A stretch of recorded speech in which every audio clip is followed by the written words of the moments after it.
오신 온라인 시청자 여러분 반갑습니다. 본 행사는 지난 5월 31일 개최했던 제27회 바다의 날 그 행사를 기념해서 올해 4회째를 맞이하고 있습니다. 윤석열 대통령께서는 지난 그 5월 31일 날 바다의 날 그 기념 북한 행사장에 직접 참석하셔서 그 신해양강국 건설이라는 목표 아래 위기를 극복하고 경제 재도약을 위한 기회로 삼아야 한다고 발표하셨습니다.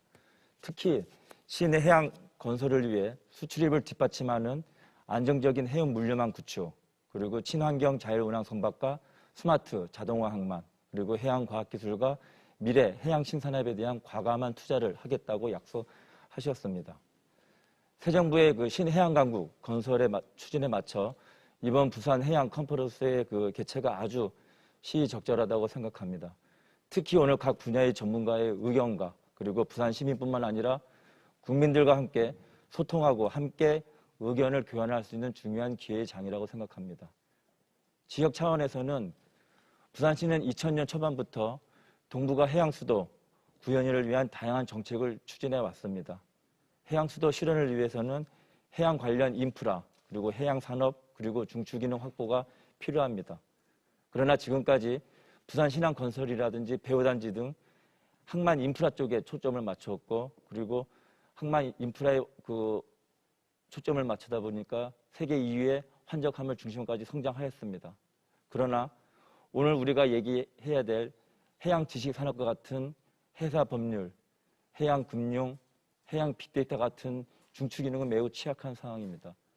특히 또 올해 노르웨이 그 메논 컨설팅사에서 발표한 그 자료에도 보면은 오늘 저희가 발표할 제3 섹션 주제인 해사 법률과 해양 금융 부분은 2019년 순위가 13위에서 16위로 하락하였습니다. 그리고 전체적인 순위가 과거 2019년 10위에서 2021년 11위 한 단계로 하락했습니다.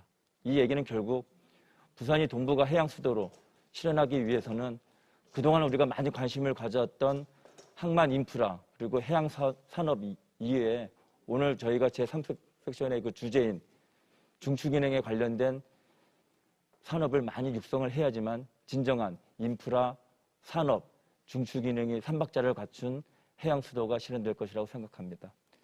그럼 오늘 이 자리에 참석해 주신 전문가 여러분들을 소개하도록 하겠습니다. 먼저 오늘 발표자로서 해사법원 설치 실효성을 발표하실 한국해양대학교 정영석 교수님이십니다. 예, 반갑습니다. 다음은 해양금융 발전 전략을 발표하실 한국해양진흥공사의 정영두 실장님이십니다. 세 번째로 해양 빅데이터 산업을 발표하실 한국해양과학기술원 권재일 박사님이십니다. 반갑습니다. 이 세 분의 발표에 이어서 저희가 6분의 토론자를 모시고 토론할 계획입니다. 먼저 그 해사법원에 대해 토론해 주실 부산 변호사에 대표하여 최재원 변호사님 참석하셨습니다. 반갑습니다. 다음은 동대 법문전문대학원 최성수 교수님 참석하셨습니다. 해양금융 분야 쪽에서는 BNK 부산은행 안병철 해양투자금융부장님 참석하셨습니다. 반갑습니다. 다음으로 해양금융 쪽에 한국자산관리공사 김형수 해양금융팀장님 참석하셨습니다. 반갑습니다. 마지막 해양 빅데이터 분야 쪽으로 나라스페이스 테크놀로지의 박재필 대표님 참석하셨습니다. 네, 안녕하십니까. 그리고 한국해양수산개발원의 김찬호 실장님 참석하셨습니다. 반갑습니다. 오늘 참석하신 발제자하고 그 토론가 분 모두 이 분야의 최고의 전문가라고 이렇게 생각하고 있습니다. 하여튼 오늘 바쁘신 일정에도 참석해 주셔서 대단히 감사합니다. 그럼 오늘 그 본격적인 제3섹시전 진행에 앞서서 간단히 말씀드리도록 하겠습니다. 먼저 그 세 분의 발제로부터 각 15분씩 발제를 듣도록 하겠습니다. 그리고 발제가 끝나고 나면은 두 번의 그 토론을 진행하도록 하겠습니다. 그래서 먼저 첫 번째 1라운드에서는 각 토론자께서 5분씩 발제자의 그 내용을 중심으로 해서 토론을 시작하도록 하겠습니다. 그리고 나서 두 번째 토론에서는 사전 질문지를 중심으로 해서 각각 5분씩 그리고 아까 1차에 발표하신 것 중에 좀 보완될 부분이 있으면 그 같이 합해서 한 5분 정도 이렇게 토론을 해 주시면 감사하겠습니다. 오늘 시간이 빡빡하게 그 진행을 하다 보니까 발표자뿐만 아니라 그 발제자, 그 토론자 부분도 좀 시간을 잘 지켜주셨으면 고맙겠습니다. 그럼 먼저 그 한국해양대학교 그 정영석 교수님 발제 부탁드리겠습니다. 예, 반갑습니다. 오늘 부산은 왜 해사법원을 원하는가라는 주제로 주제 발표를 하게 된 한국해양대학교 정영석 교수입니다. 크게 이 문제의 제기를 하고 또 해양산업의 관점에서 해사법원이 왜 필요한지 또 글로벌 시장에서 우리나라와 부산이 어느 정도 경쟁력을 갖추고 있는지 또 해사법원 부산 설립의 필요성과 해운 비즈니스 산업의 활성화에 따른 효과에 대해서 이러한 순서로 알아보도록 하겠습니다. 먼저 우리 해양산업의 현황을 보시면요. 해방 이후에 국적선 보유량 면에서 2,822%의 성장을 했고 해상 운임 수입은 27,200%의 성장을 했습니다. 또 여러분들이 잘 아시다시피 조선에서 선박 생산량은 세계 1위를 다투고 있습니다. 현재 전 세계 신조선 공급량의 약 50% 이상을 공급하는 압도적인 우위에 있다고 볼 수 있습니다. 또 세계적인 무역량, 선박 보유, 항만 규모 여기에 IMO 사무총장을 현재 배출했고 IMO A그룹 이사국을 지금 20여 년째 하고 있는 이러한 그 해양 사회에 있어서 국제적인 정치적 위상도 확보를 하고 있습니다. 그러나 우리 해양 산업의 현실은 또 다른 면에서 보면 부실 경영으로 인한 거대 해운회사들의 국영기업화, 즉 2016년 한진해운 도산으로 인해서 도산과 같은 사태에서 볼 때 해운기업의 재무구조가 매우 부실하다, 또 경영이 낙후되어 있다는 점을 알 수가 있고요. 2008년 금융위기 이후에 조선산업에 있어서 대규모 적자 경영 등이 이어져 왔습니다. 최근 2, 3년 사이에 코로나로 인해서 해운 경기가 상당히 살아나기도 하고 또 선박 발주량도 늘어났지만 조선산업에 있어서 경영 적자는 여전히 이어지고 있다. 이런 문제점이 있죠. 이러한 것은 결국 정책 방향의 그 부실로 인한 기업 경쟁력 부실로 이어졌다. 이렇게 볼 수 있겠습니다. 해운 수입이나 항만 물동량, 선박 건조량 등 양적 팽창 정책, 또 컨테이너 항만 순위, 항만의 순위, 또 선박 건조량 순위라든지 이러한 국가 순위에 치중한 정책, 이러한 것들이 결국은 양적 팽창에 비해서는 개별 기업의 수익성을 악화시키는 결과를 가져왔다고 볼 수 있습니다. 또 최근에는 육해공의 통합 물류의 기반을 구축해야 함에도 불구하고 우리 정부 조직의 이 비효율성으로 인해서 이러한 정책 추진에 있어서는 세계적으로 상당히 부진하고 세계적 추세에 역행하는 이런 결과를 가져오고 있습니다. 자, 이러한 점에 비추어 보면은 우선 우리의 해운이나 조선 산업은 생산 중심의 이러한 산업 정책이 거래 시장 중심으로 전환이 될 필요가 있다고 봅니다. 세계 7위의 컨테이너 항만, 세계 2위의 환적항, 또 세계 5위에서 7위에 이르는 지배선대를 가지고 있는데도 불구하고 해운 거래라든지 선박 거래, 또 해양 금융 거래 등은 영국의 런던이나 싱가포르 등 해외 시장에 의존하고 있습니다. 또 이러한 그 거래 시장의 추세와 유리된 국내 해양 산업의 경영 방식에 따라서 낮은 수익성과 부실한 재무구조 등의 개선이 필요합니다. 해운 조선 등 거래 시장의 활성화를 통해서 국제적 추세와 또 책임 경영에 민감한 구조로 이러한 전환이 필요하다고 하겠습니다.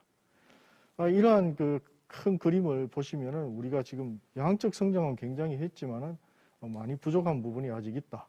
이것을 우리 해양 산업, 특히 해운 산업의 발전 단계와 연계해서 보면은요, 우리 해운 산업이 초기에는 선원 공급 단계로 출발을 했는데요. 이 1단계를 거치면서 2단계로는 선박을 중고선이나 신조선 한 선박을 공급을 받아서 선박을 운항하면서 해상 운송업에 직접 뛰어들어서 수익을 올리는 단계까지는 와 있습니다.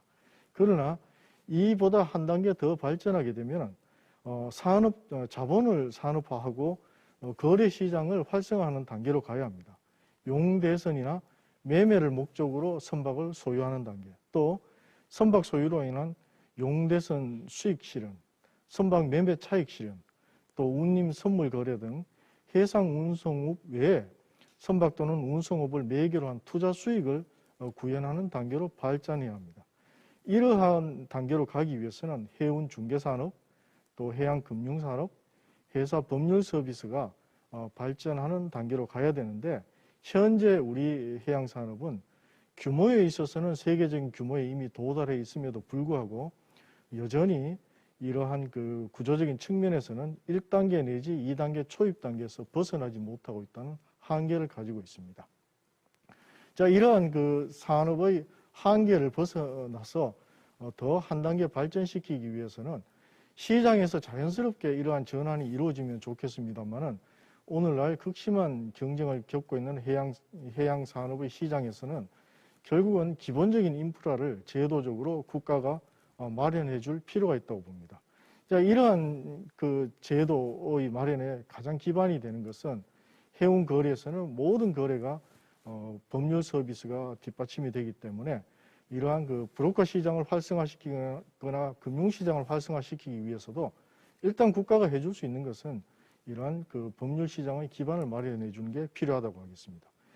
최근 이러한 추세는 중국에서 11개의 회사법원을 제도를 도입했고, 싱가포르와 홍콩에서도 회사 중재 제도를 활성화시키고 있는데요. 이러한 것을 우리가 좀 더 벤치마킹할 필요가 있다고 보겠습니다. 자, 그러면은 글로벌 해운 조선 시장과 부산의 경쟁력은 어느 정도 있느냐? 세계 해상 교역 시장을 아시아가 주도하고 있습니다. 2020년 3분기를 기준으로 봤을 때 글로벌 전기선 네트워크는 중국, 싱가포르, 한국, 미국, 말레이시아로 이어지는 5개국이 주도하고 있습니다. 이러한 국가들이 전 세계 해상 교역량의 38.6%를 처리하고 있다는 데서 잘 알 수 있습니다. 또 글로벌 조선 시장은 한국과 중국, 일본이 전 세계 시장의 93% 이상을 차지하고 있고 선박을 공급하고 있습니다. 또 전 세계 상선대의 약 50% 이상을 아시아 출신 선주가 소유하고 있다고 이렇게 데이터가 나와 있습니다. 또 해운 비즈니스 시장은 이러한 그 기반에 근거해서 아시아 시장으로 이동이 가속화되고 있고, 여기에 따라서 선박이나 해운 물류의 중심이 아시아로 이동되고, 또 이러한 비즈니스 시장도 싱가포르, 홍콩, 상하이, 한국 등으로 이동이 진행 중이라고 볼 수 있습니다. 또 부산의 입장에서 보면은 세계 7위의 컨테이너 항만을 보유하고 있고요. 세계 2위의 환적 항이면서 현재 69개 지역과 전기선 서비스를 제공하는 61개 선사가 기항하는 세계적인 허브항으로 발전해 있습니다. 또 세계 2위의 환적항이라는 것은 싱가포르를 제외하고는 가장 많은 물동량을 환적하고 있는 항이다, 이렇게 볼 수 있습니다. 또 국내에서는 부산이 최대 항만으로서 컨테이너 처리량의 국내 처리량의 75%를 처리하고 있는데, 인천이 전국의 11.2%, 광양항이 7.4%를 처리한 것과 극명하게 대비가 된다고 하겠습니다. 또 조선산업 분야에서는 국내 최대 조선 클러스터가 울산, 부산, 거제를 잇는 이 벨트에서 이루어져 있고, 현재 세계에서도 최대 규모의 조선 벨트다, 이렇게 볼 수 있겠습니다. 또 2019년을 기준으로 보면은 선박 발주량에 있어서도 대한민국은 세계 3위의 그 선박 발주량을 가진 신조선 건조 국가다, 이렇게 볼 수 있겠습니다. 이러한 그 물량적인 그 기반, 또 해운 산업과 조선 산업의 기반을 세계적인 수준으로 갖추고 있다는 점에서 부산의 위치는 굉장히 중요하다, 이렇게 볼 수 있겠습니다. 그러면은 회사법원을 설립했을 때 도대체 어떤 효과가 있기 때문에 부산에 회사법원을 설립하려고 하느냐? 우선 앞에서 제가 말씀드렸듯이 우리 해양산업의 구조를 과거 단순한 수치 아니면 볼륨을 기준으로 이렇게 발전시켜 오던 것을 이제는 여기에 참여하는 개별 기업이 굉장히 높은 고도의 수익을 올릴 수 있는 경쟁력이 있는 산업으로 가져가야 되는데 그렇게 하기 위해서는 해운 중개산업, 금융산업, 또 회사 법률 서비스 산업 등을 통한 이러한 것이 총화가 된 지식경제산업 중심으로 산업 구조를 재편해야 된다고 봅니다. 이렇게 하기 위해서 우리가 가진 장점은 무엇이냐? 결국은 현장이 세계에서 가장 큰 규모의 현장들을 가지고 있다는 겁니다. 우리가 후발주자지만 이러한 현장을 고부가 비즈니스 산업으로 도약시킬 수 있는 기반을 갖추고 있다. 또 부산항은 이미 세계 7위의 컨테이너 항만인데 중국이 세계 항만 순위에서 한 7개 정도의 항만을 가지고 있기 때문에 국가별로 봤을 때 부산항은 곧 대한민국의 항만이고 대한민국 항만은 세계 3대 항만에 속한다 이렇게 볼 수가 있습니다. 이러한 부산항의 국제적 브랜드를 더욱 가치를 높여서 세계적인 경쟁력을 갖춘 해양도시로 발전시킬 필요가 있다고 볼 수 있겠습니다. 이렇게 하면은 회사 법원이 직접 가져올 수 있는 경제적 효과가 크지 않습니다만은 결국 해운 비즈니스 산업을 중심으로 보면 선박 매매, 용선, 화물 운송 중개를 통해서만 최소 연간 5,553억 원에서 1조 단위 이상의 수익을 올릴 수 있다. 이렇게 계산이 되고 있습니다. 또 이외에도 영국의 경우에는 영국 전체의 해양 산업이 약 70조 정도에 이르는데요. 그중에 해양 서비스 산업이 약 170억 파운드, 25조 정도의 효과를 가져오고 있는데 부울경의 해양 산업만 했을 때 한 60조 정도의 규모가 됩니다. 그러면 영국과 대비해 볼 때 이 정도 규모로 발전시킨다면 연간 부가가치가 한 8조, 4조 정도의 해양 서비스 산업의 부가가치가 발생하게 됩니다. 자, 이러한 고부가가치 산업으로 발전할 수 있는 기반을 누가 마련해 줘야 되느냐? 정부가 이러한 회사법원이라는 제도를 통해서 이러한 시장에서 이 사업자들이 활약을 할 수 있는 기반을 충분히 마련해 줘야 된다. 그렇게 하기에는 현재 여러 가지 여건으로 볼 때 부산이 세계적인 경쟁력을 갖춘 도시가 될 수가 있고 또 그러한 기반을 충분히 갖추고 있다고 생각합니다. 이상으로 발표를 마치도록 하겠습니다. 예, 교수님 수고 많으셨습니다. 아마 오늘 지금 이게 제가 사전 질문지를 살펴보니까요. 아마 그 해사법원에 대한 질문이 가장 많았습니다. 왜 부산 쪽에 설치를 해야 되는지 또는 부산뿐만 아니라 다른 서울이라든지 인천 쪽에 얘기가 많이 나왔었는데 오늘 지금 발제하신 정경석 교수님께서 그런 다양한 세부적인 내용에 대해서 좀 상세하게 그리고 잘 설명해 주셔서 오히려 그 질문에 대한 그 해결이 좀 많이 되지 않았나 싶은 생각입니다. 예, 다음은 그 두 번째 주제인 해양금융 발전 전략에 대해서 정영도 실장님 발표하겠습니다. 예, 부탁드리겠습니다.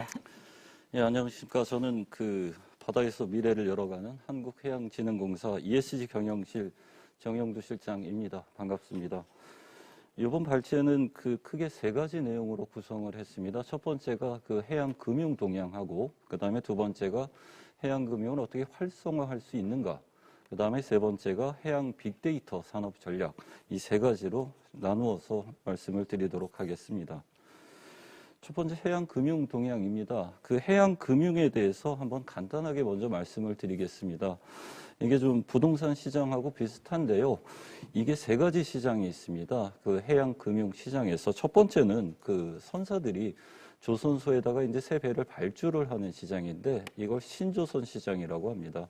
아파트로 따지면은 아파트 분양 시장이라고 보시면은 아마 이해하시기가 편하실 겁니다. 두 번째는 중고선, 그러니까 배를 가지고 있는 다른 선주로부터 배를 사는 방법이 있습니다.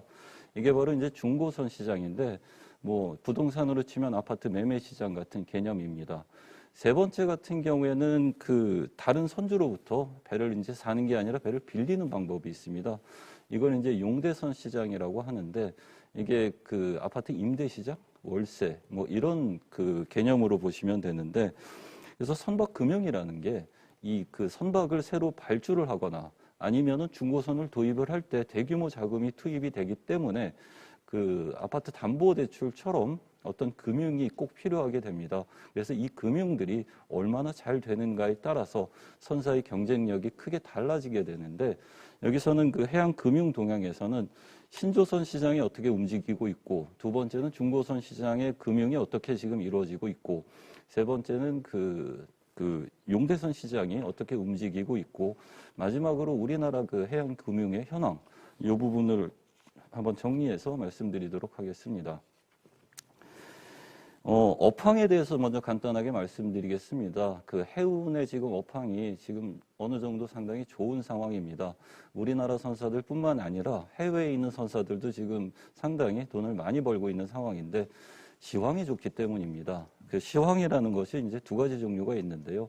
크게 보면 첫 번째는 이제 건화물선 시황입니다. 이거는 그 주로 원자재, 철광석이나 석탄 아니면 곡물 같은 원자재를 나르는 이런 건화물선 시황이고, 우리나라 선사들은 이제 페노션이라든지 대한해운, 폴라리스 시핑 이런 선사들이 주로 이제 건화물을 하는 주요 선사에 해당이 되고, 건화물선 시황은 그 2016년도에 최저점을 기록을 한 다음에 2020년까지는 그 지수 기준으로 1000에서 2000포인트 선에서 움직이다가 작년에 시황이 많이 올라가면서 5,500포인트를 상회를 했고, 그게 이제 다시 조정세를 보이면서 현재는 그 운임 지수가 한 2,500포인트 정도 기록을 하고 있습니다. 이것도 이제 코로나 영향을 많이 받으면서 원자재 가격이 많이 상승을 했고, 그 다음에 유동성이 크게 증가를 하면서 건화물선 시황도 많이 올라갔고, 여기에 따라서 우리나라 선사들도 좀 그 이익을 좀 많이 내는 이런 상황입니다. 두 번째 컨테이너선 시황은 건화물선보다 더 드라마틱하게 지금 움직이고 있는데요. 마찬가지로 컨테이너선 시황도 2016년도에 최저점을 기록을 했다가 그 2020년 하반기 이후부터 이제 코로나 영향으로 급등을 하면서 올해 초에 한 5배 정도 시황이 올라가서 인덱스 기준으로 보면 한 5,100포인트까지 올라간 다음에 지금은 한 4,200포인트로 조금 조정은 되고 있지만 연년에 비해서도 굉장히 높은 이런 지금 시황을 나타내고 있고, 전체적으로 봤을 때 시황이 올라가면서 그 우리나라 선사들의 어떤 실적이 크게 개선이 되고 있는 이런 상황이라고 보시면 됩니다. 신조선 금융 쪽에 대해서 말씀을 드리겠습니다. 신조선 시장은 일단은 신조선가가 크게 상승을 했고, 그 다음에 신조 투자도 지금 굉장히 크게 증가를 하고 있습니다. 신조선가를 단적으로 제가 말씀을 드리면은 컨테이너선 13,000TEU에 대한 신조선가가 작년 초에 한 1억 불 정도 했습니다. 배를 한 척 지으려면 우리 돈으로 한 1,250억 원 정도 했는데, 지금 현재는 한 1억 5천만 달러, 그래서 한 1,880억 정도, 한 1년 반 사이에 우리 돈으로 630억 원 정도 상승을 했습니다. 이게 아파트 분양 시장으로 따지면 5억짜리가 8억 정도 1년 반 만에 올라간 이런 상황이라고 보시면 되고, 신조 투자도 좀 굉장히 크게 증가를 했는데, 글로벌하게 보면은 2020년 대비 2021년 글로벌 투자는 5배 정도 증가를 했습니다. 전망을 조금 해보면은 지금 컨테이너선 쪽으로 그 선박 투자가 너무 빠르게 증가를 했기 때문에 어찌 본다면 좀 이렇게 과잉 투자 이런 상태라고도 볼 수가 있고, 그 단기간에 선가도 너무 많이 올랐고 투자도 너무 많이 증가를 했기 때문에 단기간으로는 좀 조정을 받을 이럴 가능성이 있어 보이는 이런 상황입니다. 두 번째 중고선 금융 시장입니다. 중고선 금융 시장도 지금 현재 보게 되면은 그 신조선 시장보다 더 드라마틱하게 지금 움직이고 있습니다. 단적으로 말씀드리면은 그 중고선가가 앞서 말씀드린 13,000TEU 컨테이너 선박이 작년 초에 이것도 마찬가지로 9,500만 달러, 우리 돈으로 한 1,200억 원 정도 했는데, 요게 지금 현재는 6월 달 현재는 한 1억 7,500만 달러, 우리 돈으로 2,200억 원. 그러니까 1년 반 사이에 한 2배 정도, 1,000억 원 정도가 지금 올라간 이런 상태입니다. 여기서 중요한 포인트가 하나 있는데요. 앞서서 제가 13,000TEU 신조선가가 1억 5천만 불이라고 말씀을 드렸는데, 요게 지금 중고선가는 1억 7,500만 불입니다. 그래서 중고선가보다, 그러니까 낡은 배가 3배보다 더 지금 비싸져 있는 이런 상황입니다. 그래서 이게 한 300억 정도 지금 비싼 상황인데요. 차로 말씀드리면 새 차가 3천만 원이라면 중고 자동차가 지금 3,500만 원 하고 있는 이런 상황입니다. 이게 어찌 보면 좀 과열 신호가 나타나고 있다. 이렇게 볼 수가 있는데요. 그 중고선에 대한 투자도 지금 크게 증가를 하면서 작년이 이제 재작년 대비해서 중고선 투자 금액도 지금 2배 이상 증가를 했고 중고선가가 상승한 원인은 그 운임이 상승하기 때문에 그 중고선을 좀 빨리 좀 많은 돈을 주더라도 구입하려는 이러한 움직임이 많이 증가했기 때문입니다. 간단하게 전망을 해보면 중고선도 투자가 너무 많이 증가했고 단기간에 중고선가가 너무 빠르게 지금 상승을 한 상태이고 그 다음에 지금 또 하나의 변수는 친환경 선박 규제가 지금 굉장히 강화가 되고 있습니다. 그래서 앞서 세션에서도 많이 들으셨겠지만 앞으로 이제 선박에 대한 탄소 배출 규제가 너무 강화가 되기 때문에 선박들을 친환경 선박으로 교체를 해야 되는 상황인데 중고선들은 대부분 친환경 선박들이 아니기 때문에 친환경 선박으로에 대한 그 어떤 전환 이런 부분으로 그 중고선 시장도 앞으로는 조금 이제 좀 조정을 받지 않을까 이렇게 예상을 하고 있습니다. 우리나라 선박 금융 시장에 대해서 한번 말씀을 드리겠습니다. 현황은 저희가 저희 공사에서 이제 선박 금융 현황에 대한 DB를 구축을 하고 있는데요. 우리나라가 이제 선박이 한 1,700척 정도를 가지고 있습니다. 그래서 이것들이 다 이제 선박 금융들이 붙어 있는 거고, 문제점을 저희가 도출을 해보면 2가지 정도가 나옵니다. 일단은 팩트를 보시면은 우리나라 선사들이 금융을 할 때 우리나라 금융을 이용하는 게 60%고 해외 금융을 이용하는 게 한 40% 정도 됩니다. 그리고 우리나라 금융 중에서 거의 대부분이 정책금융기관들이 다 선박금융을 담당을 하고 있고 한 민간금융 쪽은 한 8에서 10% 정도? 이 정도로 지금 보입니다. 여기서 지금 펀드 부분들도 거의 지금 정책금융기관하고 이제 섞여 있는 부분들인데 첫 번째 문제점은 민간 그 선박금융의 너무 이게 비중이 너무 적다. 이 부분이 문제가 되고 있고요. 두 번째 우리가 좀 파악을 해보면은 우리나라 상위 10개 선사가 갖고 있는 선박금융의 비중이 한 70% 정도 됩니다. 그러니까 10개 선사가 거의 선박금융을 다 차지를 하면서 중견이라든지 중소선사들이 좀 이렇게 선박금융에서 좀 소외가 되고 있는 이런 2가지 문제점이 저희가 좀 도출을 해서 이런 그 민간 선박금융을 좀 활성화시켜야지만이 우리나라 선대를 좀 늘릴 수가 있다. 두 번째는 상위 선사가 아니라 중소 선사에 대한 어떤 지원책들이 더 필요하다. 이 2가지 문제점이 좀 도출이 되고 있습니다. 그러면 이 부분들을 어떻게 활성화해야 되는가에 대해서 2가지 포인트가 있습니다. 첫 번째는 민간 쪽을 활성화하는 부분들이 있고 두 번째는 그 선박금융을 좀 다변화할 필요가 있습니다. 저희가 하고 있는 사업 중에 예를 들어서 한국형 선주 사업이라든지 항만터미널, 물류시설 투자 같은 경우에는 기존에 선박을 담보로 하는 대출이나 투자보다는 이제 저희 공사가 이제 선박의 소유권을 가지면서 선사들한테는 뭐가 좋으냐면은 선박의 가격이 떨어졌을 때 리스크를 전혀 지지 않아도 되고, 그 다음에 이제 자동차로 치면은 저희가 이제 렌트를 해주는 형식이 되는데, 이렇게 되면은 선사들은 선박을 탄력적으로 운영을 할 수가 있습니다.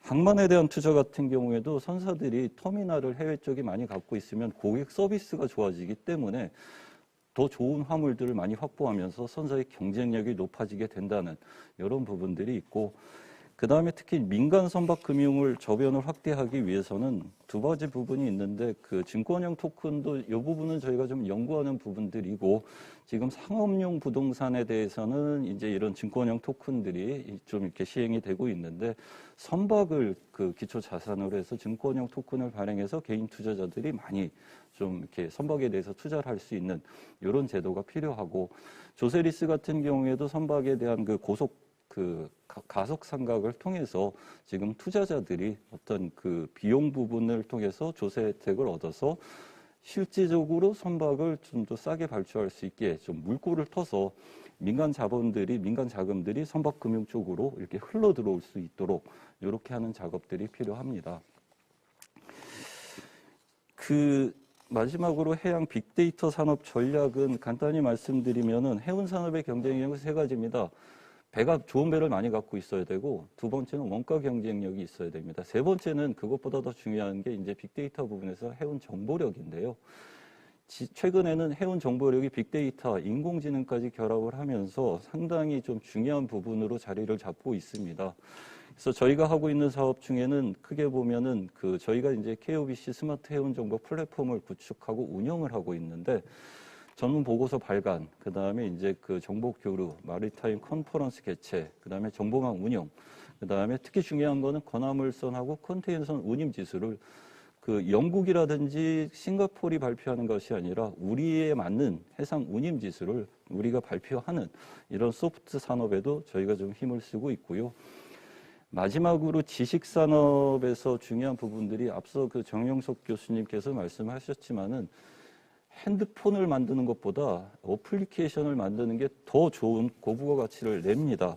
해운도 마찬가지인데요. 해운 산업에 있어서도 대표적인 소프트 산업, 해상법, 그 다음에 보험, 그 다음에 금융 이런 부분들이 있지만은 빅데이터라든지 이런 지식을 기반으로 하는 대표적으로 선박가치 평가 사업, 그 다음에 이제 해운에 대한 컨설팅, 전문 컨설팅 사업을 통해서 좀 영국의 런던에 버금가는 부산을 한번 만들어 보겠다는 저희의 계획이고요. 그래서 부산의 양질의 지식정보 기반에 고급 일자리를 창출할 수 있도록 저희 해양진흥공사도 최선을 다하도록 하겠습니다. 이상 발제를 마치겠습니다. 예, 발표 잘 들었습니다. 아마 제가 지금까지 다양한 그런 세미나에서 해양금융에 대한 그런 내용을 듣고 있는데 저희가 사실 사전 미팅을 하면서 가능하면 사실 오늘 지금 저희 3섹션 분야가 회사법원, 해양금융, 해양빅데이터 이렇게 다 좀 어려운 내용이라서 가장 좀 쉽게 좀 설명을 부탁드렸는데 정말 제가 지금까지 들은 해양금융 파트에서 선박하고 아파트를 비교하면서 하니까 정말 귀에 쏙쏙 잘 들어왔습니다. 그래서 아마 지금 온라인으로 듣고 계시는 많은 시청자분들이 아마 도움이 됐을 거라고 생각합니다. 그래서 신조선, 신규 아파트, 그다음에 중고선, 중고 아파트, 그다음에 다시 사는 거, 파는 거, 그다음에 중간에 또 마지막으로 이제 정말 해양 중추기능으로서 어떤 그런 선박의 가치 평가까지 할 수 있는 그런 기능까지 그리고 그런 사람들이 부산에 많이 모여 있다면은 자연스럽게 어떤 그런 해양 금융 산업이 발전하지 않을까 싶은 생각입니다. 예, 다음은 마지막 발표자로서 해양 빅데이터 산업에 대해서 권재일 박사님이 발표하도록 하겠습니다. 예, 부탁드리겠습니다. 네, 감사합니다. 마지막 해양 빅데이터 산업에 대해서 발제를 맡은 한국해양과학기술원의 권재일입니다. 제가 오늘 말씀드릴 내용은 해양 빅데이터, 해양 산업, 빅데이터 활용 사례, 해양 빅데이터 산업 발전 전략, 그리고 요약으로 마무리 짓도록 하겠습니다. 먼저 해양 빅데이터에 대해서 말씀드리겠습니다. 빅데이터에 대해서는 이미 많이 알고들 계실 겁니다. 큰 사이즈의 데이터로부터 유의미한 지표를 분석해내는 것, 이렇게 광의적으로 해석할 수가 있는데요. 이러한 빅데이터에 관한 데이터 분석 업무는 늘 해오던 일이었지만 최근 10수년간에 굉장한 주목을 관심을 받게 됩니다. 그러한 출현 배경에는 먼저 데이터량이 급속도로 증가하게 됩니다. 이것은 스마트 기기 보급 그리고 SNS와 같은 등이 등장하면서 많은 양의 데이터가 증가했고 또한 동시에 데이터 저장 기술 또한 급속도로 같이 발달하였습니다. 재미있는 것은 저장 장치의 가격 또한 인하가 되면서 지우는 것이 아니라 계속 데이터를 보관할 수 있게 되는 거죠. 또한 이런 큰 데이터들을 한 번에 처리할 수 있는 데이터 처리 기술이 발달되면서 예를 들면 분산 병렬 처리 기술 그리고 클라우딩 컴퓨터, 하둡과 같은 오픈소스가 활성화되면서 합리적인 시간 안에 이런 큰 데이터들을 분석이 가능해지면서 빅데이터가 박강을 받게 된 것이었습니다. 해양수산에 대해서 그러면 해양수산의 빅데이터에 대해서 말씀드리도록 하겠습니다. 해양수산부에서는 해양수산 빅데이터 플랫폼을 운영하고 있습니다. 해양수산 정보란 해양수산, 해운물류, 해사안전, 항만 분야의 연구 및 산업활동에 활용되는 각종 정보로서 공동 활용을 통해 다양한 가치를 만들어주는 소중한 정보라고 이야기하고 있습니다. 이 바다 허브라고 불리는 해양수산 빅데이터 플랫폼에는 데이터 맵 기반으로 해양수산 빅데이터를 검색하고 웹, 소셜 데이터 등의 비정형 데이터를 실시간으로 분석하는 기능을 가지고 있습니다. 또한 쉽고 편리하게 해양 공간 데이터를 분석하고 융합 DB 구축 및 빅데이터 활용 모델 서비스를 실시하고 있습니다.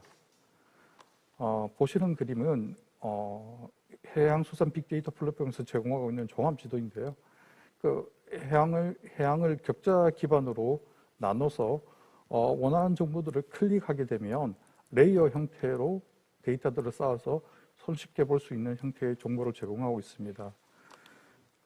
제가 요즘 선호하고 있는 해양 산책로에 대해서 정보를 클릭을 해서 보여드리고 있는데요. 해양 산책로의 위치는 보이지 않고 개요 파트만 보여드려서 죄송하게 됐습니다. 개요 보시면 이게 어떤 종류의 데이터이며 어떤 주제로 분류가 되고 어떤 유형의 자료인가 그리고 관리하는 기관까지 정보가 상세하게 나와 있습니다. 그리고 그러면 두 번째로 데이터와 소재를 직접 검색하는 방법이 있는데요. 보시면 해양수산 빅데이터 플랫폼에는 총 1214건의 데이터가 있습니다. 여기서 해양산업과 해양환경 그리고 해사 안전 순으로 많은 데이터들이 들어와 있습니다. 그 중에서 제가 해양 환경에 대해서 연구에 종사하고 있다 보니 해양 환경 측정망 정보에 대해서 클릭을 해서 검색을 해보았습니다. 보시는 테이블은 해양 환경 관측망 중에서도 항만에서 측정하고 있는 항만의 수질 데이터들을 보고 계십니다. 동해안 쪽에 있는 항구에서 관측된 자료인데요. 관측연도, 관측일, 조사일자, 그리고 날씨, 수심, 그리고 수온 염분, 그리고 용존 산소량, 그리고 화학적 산소 요구량 등이 나와 있습니다. 이걸 엑셀 파일이나 텍스트 파일로 다운로드 받을 수도 있습니다. 해양 관측에 대해서 제가 옆으로 잠시 빠져서 설명을 좀 드리겠습니다. 해양과학의 분야도 마찬가지 다양한 해양 관측 기술의 발달과 함께 많은 데이터가 빅데이터가 만들어지고 있습니다. 전통적인 선박 관측은 돈이 굉장히 많이 들어가고 시공간적으로 제약점이 많이 있는 반면 고전형 부위, 무인으로 돌아다니는 뜰개 또는 드리프트라고 불리는 것을 이용하기 시작하면서 점차 많은 데이터를 확보하게 됐고요. 지금은 이제 위성, 또 무인 자율 기반의 탐사체들, 그리고 해저에 케이블이 깔려 있고 케이블 기반으로 다양한 관측이 시도되고 있으며 최근에 세일 드론이라고 불리는 이러한 거의 완전한 무인 자율 기반의 관측체가 활용되고 있습니다. 세계 최고의 해양과학 연구기관인 미국의 우주홀 연구소에서는 2020년 미래 해양 관측의 전망에 대해서 이렇게 이야기를 했습니다. 마치 IoT처럼 The Oceans of Things라고 이름을 명명하고 모든 해양 관측기기는 항상 관측을 하고 있고 다른 관측기기와 연결될 것이다. 이러한 전망을 내놨고요. 사실 이러한 형태로 해양 관측은 이루어지고 있고 빅데이터가 착착 쌓여져 가고 있습니다. 이어서 두 번째로는 해양산업 빅데이터 활용 사례를 말씀드리도록 하겠습니다. 앞선 세션에서 이미 충분히 이야기를 많이 나눴을 거라 생각드는데요. 해운과 해사에서 빅데이터가 많이 활용되고 있습니다. 현대중공업 같은 경우에서는 빅데이터 기반 인공지능 기반으로 인공지능 AI가 선박 카메라 분석을 통해서 선박 주변의 사물들을 자동으로 인식해서 충돌 위험을 판단하고 증강현실을 기반으로 항해자에게 알려주는 시스템 등을 개발했고 또한 선박이 이완하고 접안할 때 그것을 도와주는 지원 시스템도 빅데이터를 통해서 활용하고 있습니다. 앞선 세션에서도 많이 나눴을 만한 자율운항 선박, 여기도 불꽃 튀는 전장입니다. 국내에서도 대형 3사가 자율운항 선박에 대해서 개발에 박차를 가하고 있는데요. 이 무인 자율 선박 자체가 빅데이터이며 이 무인 자율 선박이 자율로 운항하기 위한 해양의 환경 조건에 대해서 최적 항로를 판단하고 또는 태풍, 또는 급작스럽게 발생하는 저기압 등에 의해서 운항에 위험을 줄 수 있는 피항할 수 있는 또는 우회할 수 있는 그런 정보들을 빅데이터를 통해서 제공받게 됩니다. 그런 것들이 가능해야지만 무인 자율 운항 선박이 성공할 것으로 생각됩니다. 그리고 이미 항만과 물류 분야에서는 그 사물 인터넷 기반으로 컨테이너, 장비, 작업자 등 항만 물류 자원으로부터 데이터를 수집하고 AI와 빅데이터 기술을 활용해서 터미널을 운영하고 항만 작업 환경을 최적화하는 데 이미 사용하고 있습니다. 그리고 인천항만공사 같은 경우에는 해양 환경 정보인 조수간만의 현황, 그리고 시정에 대한 예측 정보, 그 파고에 대한 예측 정보를 이용해서 4차 산업기술을 거의 총망라해서 스마트한 항만을 조성하는 그런 스마트 안전관리 시스템을 운영하고 있습니다. 그리고 그 빅데이터에서 수산 양식 분야에서 스마트 양식은 빼놓을 수가 없는데요. 양식 수산물을 효율적이고 친환경적으로 생산하기 위한 최적의 생육 알고리즘 구축과 양식 수산물의 생산, 가공, 판매에 있어서 최적 의사결정을 위한 사물 인터넷, ICT, 빅데이터, 인공지능, 4차 산업의 총기술이 활용돼서 양식 산업의 시스템의 자동화, 지능화로 이끌고 있습니다. 해양교통 안전에서도 시청자 게시판에서도 올려주셨는데요. 해양교통 안전에서도 이러한 빅데이터들이 잘 사용되고 있습니다. 한국해양교통안전공단에서는 해양교통 빅데이터 플랫폼을 개발해서 선박에 대한 정보와 해양 환경에 대한 예측 정보, 그리고 기존 과거에 일어났던 해양 사고에 대한 분석을 통해서 통합 빅데이터를 구축해서 이것을 다시 AI를 활용해서 내가 있는 선박이 있는 지역의 위험도를 분석하게 됩니다. 그래서 미리 사고를 피할 수 있는 방법에 대해서 제시를 하게 됩니다. 이러한 시스템이 연구개발을 통해서 수행되고 있습니다. 해양 쓰레기도 그랬는데요. 연안에서 해양 쓰레기는 굉장한 골칫덩어리죠. 어디서 왔는지는 모르지만 우리가 보게 되는 것들은 연안에서 널브러져 있는 해양 쓰레기들입니다. 이러한 쓰레기들에 대해서 어디서 발생하는지, 그리고 발생원이 어디고 발생원에 따라서 얼마나 많은 쓰레기들이 나오는지에 대한 정보를 CCTV, 드론, 위성을 통해서 정보를 얻고요.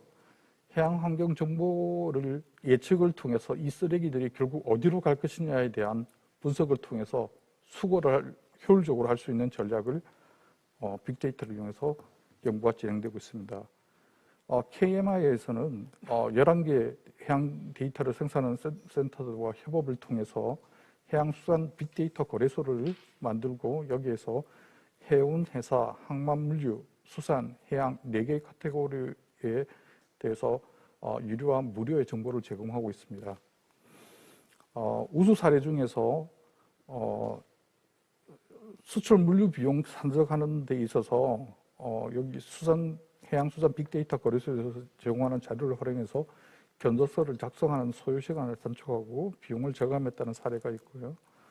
또 고려저축은행에서는 수산물 담보 대출을 하는 데 있어서 처리 소요 시간을 단축시키는 데이터를 해양수산 빅데이터 거래소를 통해서 얻어서 활용하고 있다고 합니다. 또한 앞서 말씀드렸던 자율운항, 스마트 항만 등에서 사용되는 꼭 필요한 항만 구조물에 대한 영상 사진을 판독하고 그것이 위험 요소인지 아닌지를 구별해내는 그러한 활용 사례도 있습니다. 그리고 발전 전략에 대해서 말씀드리도록 하겠습니다. 해양수산 데이터, 해양에는 굉장히 많은 이슈들이 있습니다. 좋은 이슈보다는 조금 나쁜 이슈들이 더 많은 것 같은데요. 하지만 해양수산 데이터는 앞서 말씀드린 바와 같이 지속적으로 늘어나고 있고 공공개방이 이루어지고 있습니다. 하지만 이게 제공자 입장에서 데이터들이 제공되기 때문에 이용자가 실제로 이용하는 데 있어서는 여전히 제약이 있습니다. 그래서 사용자 중심의 해양수산 빅데이터 플랫폼으로 노력이 경조가 되어야 될 것이고 활용도를 더 높이고 사용하기 쉽도록 그러한 지속적인 노력이 필요하다고 생각이 듭니다. 제가 인공지능과 AI, 빅데이터, 지능형 이 4개의 키워드를 통해서 R&D 과제를 분석해 보았는데요. 최근 5년간 약 3조 이상의 연구비가 사용되었습니다. 이 중에서 해양수산부에서 실질적으로 발주한 과제는 300억 정도의 금액입니다. 1% 미만으로 됩니다. 해양수산 분야에 빅데이터와 관계된 R&D 지원이 필요하다고 생각됩니다. 마지막으로 발전 전략인데요. 이용자 중심으로 빅데이터는 확장되어야 됩니다. 당연히 이를 위한 인프라도 필요하고요. 빅데이터의 품질 향상은 빅데이터의 시작과 끝이라고 말씀드릴 수 있습니다. 이를 위한 앞서 말씀드린 R&D 지원, 해양수산 분야의 R&D 지원 강화가 필요하고요. 이런 빅데이터가 이용자들의 이용의 편리성을 확보해주고 활용성을 제고하는 방향에 대해서도 끊임없이 고심해야 될 것입니다. 그리고 무엇보다도 빅데이터에 대한 노출이 지금보다는 훨씬 더 많아야 될 겁니다. 아마 오늘 들으신 내용이 생소하신 분들이 많을 것으로 생각됩니다. 그리고 우수한 사례들은 잘 전파되어서 더 많은 것들이 이루어져야 될 것 같고요. 여기서 제가 하나 더 첨부드리고 싶은 말씀은 여기에 해양 산업에 종사하시는 분들의 창의력과 상상력이 좀 더 더해지면 좋을 것 같습니다. 마지막으로 요약 말씀드리겠습니다. 예, 해양 빅데이터 산업은 초기 단계이고 앞으로 무궁무진하게 발전 가능성을 가지고 있습니다. 공공과 민간, 해외 연계 채널을 통해서 최신의 정보, 좋은 품질의 빅데이터를 확보하고 이용자들이 사용을 편하게 할 수 있는 그러한 장을 마련하고 이용자들 또한 자신이 필요한 데이터에 대한 목소리를 높여야 됩니다. 제공자 위주의 데이터 플랫폼 제공은 늘 한계를 가지고 있습니다. 내가 필요한 마지막 퍼즐은 내가 요청해야 됩니다. 아니면 제가 직접 구해야 됩니다. 이용자의 목소리를 높여야 할 시기라고 생각됩니다. 경청해 주셔서 감사합니다. 예, 지금 해양수산부에서 하고 있는 해양수산 빅데이터 플랫폼에 대한 그 다양한 그런 콘텐츠를 소개해 주셨고요. 그리고 또 지금 한국해양수산 개발원에서 가지고 있는 각종 그 빅데이터 사례라든지 그런 걸 보여줬습니다. 아마 그 민선 8기 박경준 시장님은 큰 공약 중에 하나가 아시아 창업도시로 발전하는 것입니다. 근데 해양수도 부산의 특성을 가지고 뭔가 좀 창업도시 할 수 있는 그런 분야가 저는 이런 해양 빅데이터 분야가 아닌가 싶습니다. 특히 키오스트라든지 KMI라든지 다양한 그런 과학기술 해양 쪽에 관련된 데이터를 가진 지역이 부산 영도에 있고 그다음에 아까 해양금융도 마찬가지고 한국해양진흥공사가 부산의 포진에 있기 때문에 아마 지금 이 방송을 시청하시는 젊은 그 시청자들이 있고 하시면은 오히려 그 육상에서 있는 그런 다른 파트보다 오히려 해양에 관련된 다양한 빅데이터를 가지고 새로운 창업을 할 수 있는 그런 노력을 하고 그런 내용을 국가기관이나 연구기관에 많이 건의를 해 주신다면은 정말 상상도 하지 못할 그런 유니콘 기업이 부산에서도 좀 나오지 않을까 싶은 생각입니다. 그 세 분의 발제자 발표 잘 들었고요. 아마 아까 제가 처음에 말씀드린 것처럼 저희가 지금 제3세에서 말씀드린 해사법원, 해양금융, 해양 빅데이터가 너무나 좀 상이한 그런 내용입니다. 근데 결국은 저희가 잘 이렇게 오늘 설명을 잘 해 주셔서 그 내용을 잘 연결해 보면은 결국 우리가 지금까지 부산이 아니면 또는 대한민국이 양적 성장에서 이제 질적인 성장으로 가면서 그런 질적인 성장을 위해서는 좀 더 고급의 어떤 그런 해양 법률 서비스라든지 해양 금융이라든지 그리고 그런 빅데이터를 가진 다양한 창업이 발전하는 그런 계기를 발전시키기 위해서 지금 저희 3섹션이 지금 이루어지고 있습니다. 다음은 이제 그 세 분의 그 발표자를 이제 내용을 중심으로 해서 아까 제가 처음에 소개드린 대로 이렇게 좀 토론을 해 보도록 하겠습니다. 토론 역시 해사법원 그리고 해양금융, 해양 빅데이터 이렇게 두 분씩 이렇게 하도록 하겠습니다. 그래서 먼저 그 각 토론자분께서는 그 발제자를 중심으로 해서 좀 더 질문도 괜찮고요. 그리고 좀 더 거기에 좀 빠진 내용이라든지 좀 강조할 내용이 있으시면은 좀 토론해 주시면 고맙겠습니다. 먼저 그 최재원 변호사님 부탁드리겠습니다. 네. 먼저 이제 정현석 교수님께서 회사법원의 이제 부산 도입 필요성과 당위성에 대해서 이제 굉장히 쉽고 자세하게 설명을 해주신 것 같습니다. 그 교수님께 이제 두 가지 정도 크게 이제 질문을 좀 드려보고 싶습니다. 이제 하나는 이제 회사법원의 부산 유치와 관련된 부분이고, 다음으로 하나는 해양 지식 산업으로서의 어떤 이제 산업의 발전 확대와 관련된 부분을 한번 질문을 드려보고 싶습니다. 사실 저희 이제 부산지방변호사회는 한 10년 전부터 이제 우리나라의 회사법원 도입 필요성을 이제 인식을 하고 회사법원이 도입되어야 된다. 그리고 부산 회사법원이 유치되어야 된다는 취지로 계속 많은 활동을 해왔습니다.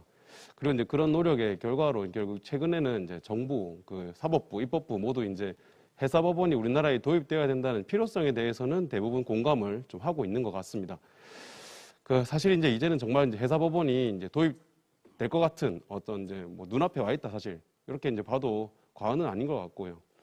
근데 이제 교수님께서 또 말씀해 주신 것처럼 이제 우리 부산은 이제 세계 7위의 컨테이너 항만을 보유하고 있을 뿐만 아니라 이제 우리나라는 이제 부산으로 인해서 이제 세계 이제 세 번째 어떤 컨테이너 항만 이제 보유국이기도 합니다.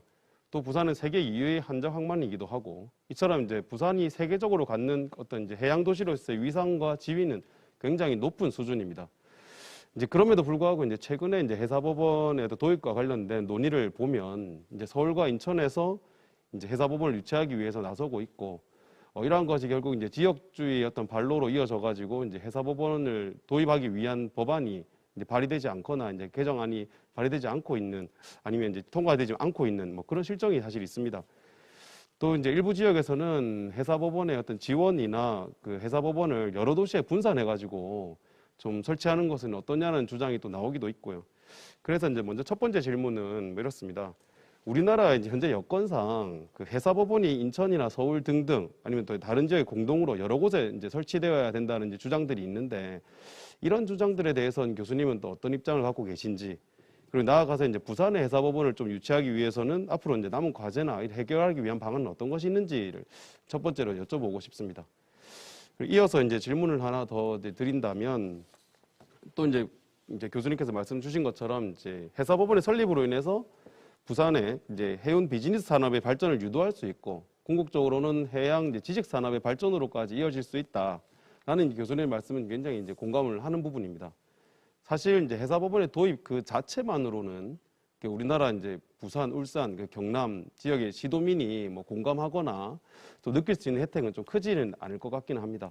그러나 이제 회사법원이 도입된다면 영국이나 이제 싱가포르처럼 이제 회사법원이라는 이제 해양 지식 산업의 중심 기관이 딱 자리를 잡는다 하면 선박 중개나 해운 중개, 그리고 해운 금융이나 보험 서비스 산업이 이제 자연스럽게 이제 유입이 될 것이고, 이것이 이제 우리 지역 경제의 발전에도 상당한 도움이 될 것이라고 생각은 합니다. 그래서 회사법원이 도입되는 것은 그 잠재적인 가치까지도 감안을 한다 하면 그 우리 지역에 미치는 파급 효과는 굉장히 클 것으로 보입니다. 이제 다만 이제 그런 파급 효과를 누리기 위해서는 이제 회사법원을 도입한 이후에 또 이제 우리 지역 사회나 정부의 역할도 굉장히 중요할 것으로 보입니다. 해서 이제 질문을 드리자면, 이제 회사법원이 도입된다는 것을 전제하에 앞으로 이제 부울경 지역에 회사 서비스 산업의 발전을 견인하기 위해서는 정부와 우리 지역 사회가 추가적인 노력을 좀 기울여야 될 필요가 있는지, 그리고 나아가 어떤 청사진을 가지고 회사법원의 통보나 지식 산업의 발전을 이끌어 가야 할지에 대해서도 교수님 혹시 고견이 있으시면 한번 여쭤보고 싶습니다. 이렇게 두 가지 질문을 좀 드리고자 합니다. 마치고 그 질문은 이따가 다 이제 그 토론적으로 하시고 나중에 한번 기회를 더 드리도록 하겠습니다. 예, 다음은 그 최승석 교수님 부탁드리겠습니다. 예, 안녕하십니까. 예, 교수님 오늘 그 부산의 회사법원이 왜 필요한가에 대해서 발표 말씀 잘 들었습니다. 지금 회사법원 설치 논의가 지금 10년째 되고 있는데 이제 결단의 시기가 도래해야 되지 않나 이렇게 생각이 듭니다. 지금까지 설치되지 않은 이유 중에 하나로 이제 사건 수의 부족도 들기도 했었죠. 뭐 이건 통계 문제이기도 하고 회사의 범위를 어떻게 보느냐에 따라서 유동적인 측면도 있기는 있습니다. 하지만은 더 중요한 것은 회사법원의 설치로 사건 수가 증가할 것이다. 즉 공급이 수요를 창출한다는 그런 개념이죠. 그러니까 업체들이 이제 계약을 할 때 부산 해사법원을 분쟁 해결 법원으로 이렇게 관할 합의를 하게 되면 사건 수가 계속 늘죠. 사건 수가 늘면은 판례가 쌓이고 명성이 올라가고 그러면 외국의 당사자들도 부산 법원을 신뢰하고 찾아오게 됩니다. 그것이 이제 중요하죠. 그것은 뭘 의미하냐면은 영국, 싱가포르 가는 시장을 한국으로 돌릴 수 있다. 그런 것으로 통한다. 이렇게 말씀드릴 수 있습니다. 다음으로 이제 어떤 형태의 법원을 어디에 설치하느냐 이것이 이제 현실적인 문제이긴 한데 부산의 입장에서는 연구 결과도 있습니다만은 또는 한 곳을 전국 관할로 하는 것으로 일단 시작하자. 이게 지금 포션이 많지 않기 때문에 파이가 많지 않기 때문에 일단 집중이 필요하다는 그런 전략이기도 하죠. 일단 부산을 살려놓고 보자 그런 것이고 만약에 두 개를 한다면은 적어도 본원은 부산에 둬야 된다 그런 것이 저희의 이상적인 방안이라고 생각됩니다. 자, 아까 말씀하셨듯이 이제 인천과 서울이 이제 등장하는데 서울은 이제 수도이긴 한데 아시다시피 내륙 도시입니다. 중국의 해사법원이 11개가 있다고 하는데 전부 해안가에 있죠. 베이징 수도에 해사법원을 설치하자는 얘기가 없습니다. 인천도 이제 바닷가이긴 한데 그리고 이제 주장하는 것이 자기들이 해운업체가 많다.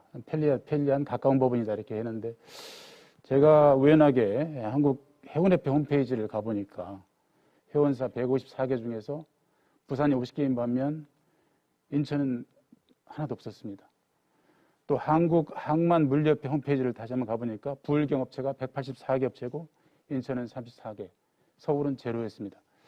따지고 보니까 업체도 우리가 많다라는 것이 또 가능하다는 얘기죠. 그래서 부산의 설립 필요성은 여러 여건상 또 실제 수치상 맞는 것으로 보여지고 이렇게 부산에 해사법이 설치되면은 서울에 있는 본사도 지사도 설치할 수도 있고요. 본사를 옮길 수도 있습니다. 서울에 있는 김앤장, 태평양, 로펌들이 앞다투어서 부산에 지부를 설치할 수 있습니다. 이와 같이 해사법원의 설치가 되면 자석처럼 끌려오는 것들이 많이 있죠. 오늘 교수님께서 발표하신 해상 지식 산업으로 연결하는 그런 효과가 기대가 되죠. 그리고 부산에는 대한선사 중재원 아태 해사 중재센터가 있습니다. 유일하게 해사법원과 해사 중재센터를 연결해서 시너지 효과를 발휘할 수 있다. 엊그제 보니까 안병길 의원님이 해사법원을 설치한다면 북한에 설치하자 그런 논의를 하셨는데 매우 좋은 생각이라고 생각됩니다. 전문 법원이기도 하지만은 특별한 법원으로 만들어서 브랜드 가치를 올려야 되겠죠. 서울은 해사법원이 없어도 할 수 있습니다. 하지만 우리 부산의 문제는 생사 문제다. 그렇게 접근하는 것이 옳지 않은가 그런 생각을 가지고 봅니다. 이상 마치겠습니다. 예. 혹시 아까 따로 이제 질문은 나중에 네, 한꺼번에 해주시면 고맙겠습니다. 예, 그럼 다음은 이제 해양금융 쪽에 그 토론을 시작하도록 하겠습니다. 먼저 그 안병철 부장님 부탁드리겠습니다. 예, 부산의 안병철입니다. 저는 이제 해양금융에 대해서 말씀을 드리겠습니다. 지금 대부분의 우리나라 산업들이 상당한 그 양적 성장을 이뤄서 이제 질적 성장으로 넘어가는 그런 단계입니다만, 이 해양금융 분야만큼은 아직도 양적 성장이 필요한 그러한 그 상황입니다. 그러면 왜 우리나라 해양금융이 아직 양적 성장이 필요한지 그 이유와 원인 그리고 이제 간단한 그 대책에 대해서 좀 말씀드리도록 하겠습니다. 아까 그 발표에서도 나왔듯이 우리나라 해양금융은 주로 정책금융기관들이 위주로 돼 있고 민간금융의 참여 비율은 10%가 안 되는 사실상 정책금융기관들의 약 독식 구조라고 볼 수가 있습니다. 그러면 왜 지금 우리나라 해양금융이 정책금융 위주로 돼 있는가를 원인을 살펴보면 그 해운 산업이라는 것은 아시다시피 사이클 산업입니다. 호황과 불황이 계속적으로 교차하는 그런 산업인데 대부분의 그 선박 투자들이 그 호황기에 많이 이루어집니다. 호황기 때는 여러 가지 그 분위기가 낙관적이고 미래에 대해서 굉장히 긍정적으로 보기 때문에 투자 의사 결정을 내리기 쉽습니다. 그런데 사실상 그 많은 그 해운 부실은 대부분 다 호황기에 투자한 과다한 투자에 의해서 발생한 경우가 많습니다. 그래서 제대로 된 해운 투자라고 한다면 사실은 불황기 때 그 호황을 대비해서 투자하는 것이 가장 이상적인데 사실상 불황기에 가면은 투자 의사 결정을 내리기 어렵습니다. 은행들도 역시나 그 불황인 해운 산업에 대해서 과감하게 대출 하자고 나오는 경우는 별로 없습니다. 그러다 보니까 많은 은행들이 그동안은 그 호황기에 대출이 들어갔다가 불황기에 손실을 입고 그 다음부터는 해운은 위험한 산업이다고 해서 철수를 하고 이러한 실정입니다. 그래서 이러한 부분들은 민간은행들로 많이 이제 반성을 해야 될 부분이고, 그리고 현실을 보면 현재 정책금융기관 위주로 돼 있는데 이것이 사실상은 그 우리나라 해양금융 산업을 점점 더 왜곡시키고 발전을 저해하는 요소가 있습니다.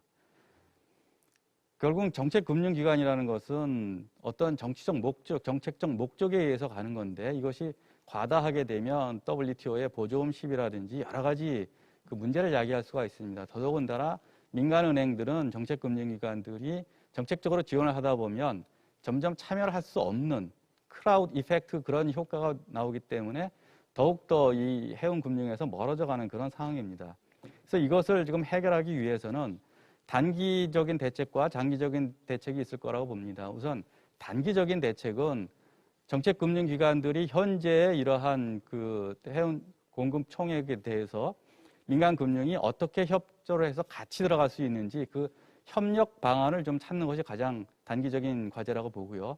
장기적인 관점에서 보면 결국은 해운업의 경쟁력이 커지고 또 해운업이 다양한 형태의 거래를 통해서 수익을 창출할 때 민간은행이 거기에 적극적으로 참여할 수 있는 그런 분위기가 조성된다고 봅니다. 현재로서는 보면 그 정책금융기관 위주의 그 해운금융이 이루어지다 보니까 선사들도 마치 해운 이 선박금융은 정책금융의 어떤 그런 이미지를 좀 가지고 있습니다. 그러다 보니까 좀 더 싸게, 조금 더 많이, 조금 더 길게 빌려주는 이러한 쪽의 그 정책적 관점에서만 자꾸 요구를 하고 이렇게 나오다 보면 사실 민간은 점점 참여하기가 좀 어렵게 되거든요. 그래서 선사들 입장에서도 선박금융을 꼭 정책적 관점에서만 접근하지 마시고 다양한 그 재원의 어떤 조달을 다양한다는 관점에서 민간과 같이 협력할 수 있는 그런 방안을 찾는, 서로 윈윈할 수 있는 그런 방안을 찾아야 우리나라 선박금융이 정상적인 발전을 할 수 있다 이렇게 생각됩니다. 이상입니다. 예, 감사합니다. 계속 더 이어서 그 해양금융에 대해서 그 김형수 팀장님 부탁드리겠습니다. 네, 안녕하십니까. 한국자산관리공사의 김형수 팀장입니다. 정영도 실장님 발표 잘 들었고요. 크게 정리를 해보면 이제 최근에 해운 시황에 대한 변동 추이를 설명을 해주셨고, 지금 국내 해양 금융 시장에 대한 동향에 대해서 설명을 잘 해주셔서 아주 감사드립니다. 최근에 저희도 선박금융을 집행하는 실무자로서 지금 관화물선 시황이라든지 컨테이너 시황 그리고 탱커선이나 유조선 시황 같은 경우에 지금 변동성이 상대적으로 급변하고 있는 형국으로 보입니다. 상대적으로 약간 과열 기미도 보이긴 하지만 이 친환경 이슈라든지 이런 이슈 등으로 해서 당분간은 약 보합세는 약간의 상승세를 보일 것으로도 보이긴 하지만 과열에 대한 부분도 저희가 신경을 써야 되는 부분으로 보입니다. 앞부분에서 이제 저희 부산은행에서 이제 발표를 잘 해주셨는데요. 사실은 어떤 금융이든 사실은 시중은행과 정책금융기관이 밸런스를 이루어서 보조를 맞추는 것이 중요합니다. 그런데 제가 좀 부연해서 설명을 드리자면 해양금융의 특성상 이 해양금융은 이제 산업별로 금융의 특성이 있지만 다른 산업에 비해서 좀 아까 그 해운 시황에 대해서 보셨다시피 변동성이 상당히 큽니다. 그리고 담보물인 선박의 경우에 금액이 크기 때문에 이 변동성에 따라서 리스크도 상당히 큰 편에 속합니다. 그러한 측면이기 때문에 사실은 시중은행에서 리스크 부분이라든지 어떤 수익성 측면에서 봤을 때는 쉽게 참여하기 어려운 부분이 있다고 이해가 되는 부분입니다. 또 한 가지를 설명드리면 그 선박금융의 경우에는 이제 금액도 크긴 하지만 그 선박금융을 제공하는 기간이 5년에서 10년으로 장기간 제공하게 됩니다. 더군다나 선박금융의 경우에는 이제 미국 달러 통화로 대부분 조성되기 때문에 지금 국내에서 조달하는 데 있어서 지금 최근에 미국 금리 인상이라든지 이런 부분에 있어서 취약하기 때문에 상대적으로 시중은행이 참여하는 부분이 약간 제한적인 것도 사실입니다. 과거에는 이제 유럽계, 외국계 은행들이 금융을 제공을 많이 했는데 최근에 바젤 3라든지 이런 규제 등으로 인해서 유럽계, 외국계가 금융을 줄이다 보니까 중국계라든지 한중일 정책금융 위주로 많이 금융이 조성되는 것이 사실입니다. 그래서 저희가 자체 조사한 결과로도 보면 정영도 실장이 발표하신 것과 유사하게 정책금융이 8대 시중은행 이 정도의 비율로 정책금융기관이 상당 부분 차지하는 것으로 보입니다. 그러나 저희가 앞부분에서 설명드렸다시피 시중은행과 정책기관이 어떤 밸런스를 이루어서 협조를 해야 되는 부분을 차지하고 있긴 하지만 여전히 해운 산업의 특성상 지금 특히 해운 산업 같은 경우에는 이제 조선, 철강 등 연관 산업에 대한 어떤 그 연관관계가 높기 때문에 정책금융기관에 대한 지원이 상대적으로 필요한 부분이 있습니다. 그래서 저희 같은 기관의 경우에도 지금 약 10년 넘게 저희도 선박금융 업무를 수행하고 있고 약 100척 이상의 선박을 인수하고 있으면서 전문성에 대한 이런 부분 역량을 강화해야 되는 부분이 있기 때문에 정책금융기관의 역할도 충분히 수행하면서 시중은행과 중장기적으로는 시중은행과 같이 협업하는 방안을 고려를 해야 될 것으로 사료됩니다. 저희가 이제 선박금융이라는 측면에서 보면 사실은 정보의 대칭성, 정보를 좀 많이 알아야 되기 때문에 저희 캠코 같은 기관, 한국자산관리공사가 선박금융을 하는 부분에 대해서 시중에서 이제 저희 여러분들이 잘 모르시기 때문에 간단히 저희 회사 간략하게 설명을 드리면 저희는 이제 1962년에 설립해서 올해 60주년을 맞이했습니다. 저희는 대부분 이제 국유재산이라든지 공유재산 관리를 수행하고 있는데 저희가 2009년부터 선박금융 업무를 수행하고 있고 올해 100척에 가까운 선박을 인수를 했고요. 지금 산업은행, 수출입은행, 그럼 해양진흥공사와 함께 공동 신조지원 프로그램이라든지 이렇게 다양한 또 외국계 또는 시중은행과 다양한 협업 방안으로 지금 정부의 해양금융 업무를 수행하고 있기 때문에 이런 부분에 대해서 궁금하신 부분이 있다면 저희 홈페이지나 저희 회사로 문의를 주셔도 좋을 것 같습니다. 네, 이상 발표를 마치겠습니다. 예, 감사합니다. 다음은 이제 해양 빅데이터 산업에 대해서 박재별 대표님 부탁드립니다. 아마 지금 오늘 참석하신 토론자분들 중에서 아마 유일하게 민간 기업에서 오셨는데요. 아마 나라스페이스라고 국내에서 초소형 위성을 만드는 그런 회사입니다. 그래서 아마 그것도 좀 소개도 같이 해주면서 좀 좋은 의견 부탁드립니다.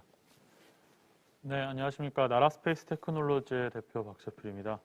저희는 앞서 말씀해 주신 것처럼 전자레인지 크기만한 크기의 기존의 위성보다는 굉장히 작은 초소형 위성을 개발하고 있고요.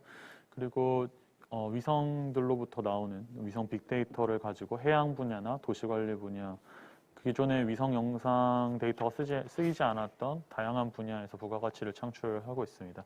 오늘은 저희가 부산에서 테크 스타트업으로서 빅데이터 스타트업으로서 이제 사업을 진행했을 때 느꼈던 점을 좀 공유를 드릴까 합니다. 부산은 이제 동북아 해양 수도, 더 나아가서 세계 해양 수도를 목표로 하고 있습니다. 그러려면은 다른 해양 도시들과는 차별화된 인프라를 제공해야 된다고 생각을 합니다. 결국에 도시의 경쟁력은 인프라 싸움이고요. 그리고 얼마나 차별화된 인프라를 제공하느냐가 있어서 인프라를 제공하느냐가 그 도시의 수준을 나타낸다고 생각을 합니다. 그런 데 있어서 부산이 표방하고 있는 스마트 그린시티는 굉장히 좋은 목표라고 생각을 하고 있습니다. 하지만 이러한 목표를 달성하기 위해서는 그 도시에서 수집된 빅데이터 기반의 다양한 분석과 거기에서 나오는 정책 수립이 가장 중요하다고 생각을 합니다. 아까 앞서 권재일 박사님께서 말씀해 주셨던 것처럼 이제 미래에는 기존에는 생각하기 어려웠던 다양한 형태의 데이터가 나오게 될 겁니다. 예를 들어 지금 부산시만 하더라도 지금 부산시에서는 해양 공간 관리 그리고 항만 미세먼지 관리를 위해서 초소형 위성인 부산셋을 제작을 하고 있고 저희 회사도 참여를 하고 있습니다. 부산시에서 계시는 분들 중에서도 부산시에서 이렇게 자체적으로 위성 도시 관리를 위해서 위성을 만들고 있다는 것을 모르시는 분들도 많으실 텐데요.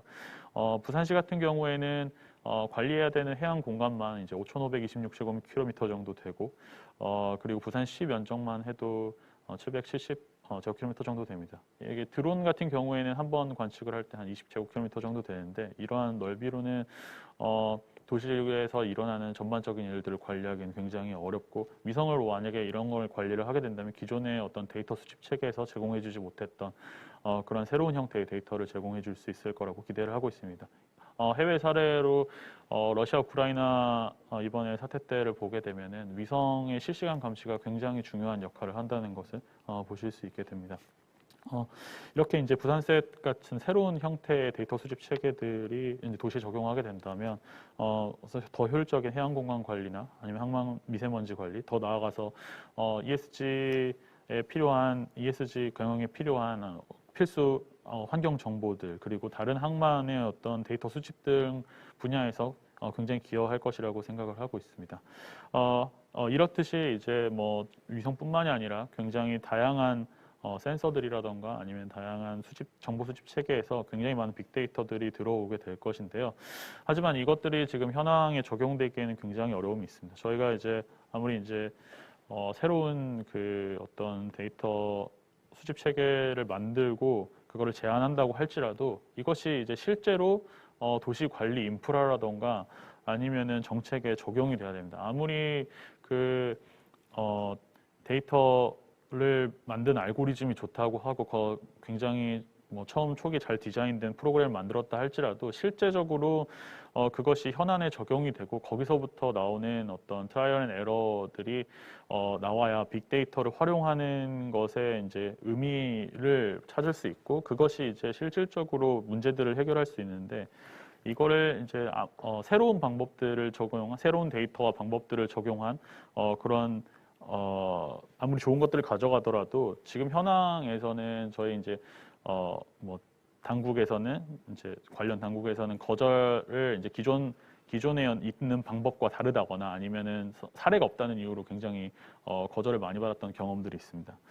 또 하나 이제 느꼈던 거는 이제 오히려 부산에서 가지고 있는 그런 잠재력을 활용을 잘 못한다는 걸 좀 느꼈었는데요. 부산에 앞서 말씀해 주셨던 것처럼 부산은 다양한 이제 키오스트라던가 아니면은 해양조사원이라던가 해양수산개발원 같은 다양한 해양 관련 기관들이 있고 그리고 부산대나 부경대 같은 대학교들의 인재들이 있는 굉장히 좋은 잠재력을 가지고 있다고 생각을 합니다. 하지만 이러한 새로운 정책을 제공을 했을 때 부산에 맞는 부산이 가지고 있는 유일한 좀 이렇게 부산에 특화된 정책이나 아니면은 방법을 사용하기보다는 해외 선진 사례라던가 아니면은 다른 도시에 있는 사례들을 끼워 맞추는 형식으로 많이 진행을 한다는 걸 느꼈습니다.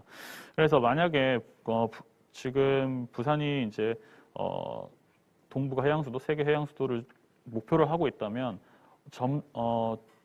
과감하고 공격적으로 새로운 방법들이나 인프라들을 실제 어떤 현안에다 적용하고 거기서 나오는 데이터를 다시 수집을 해서 다시 또 이제 보완을 하는 이런 빅데이터의 선순환이 굉장히 중요하다고 생각을 하고 있습니다.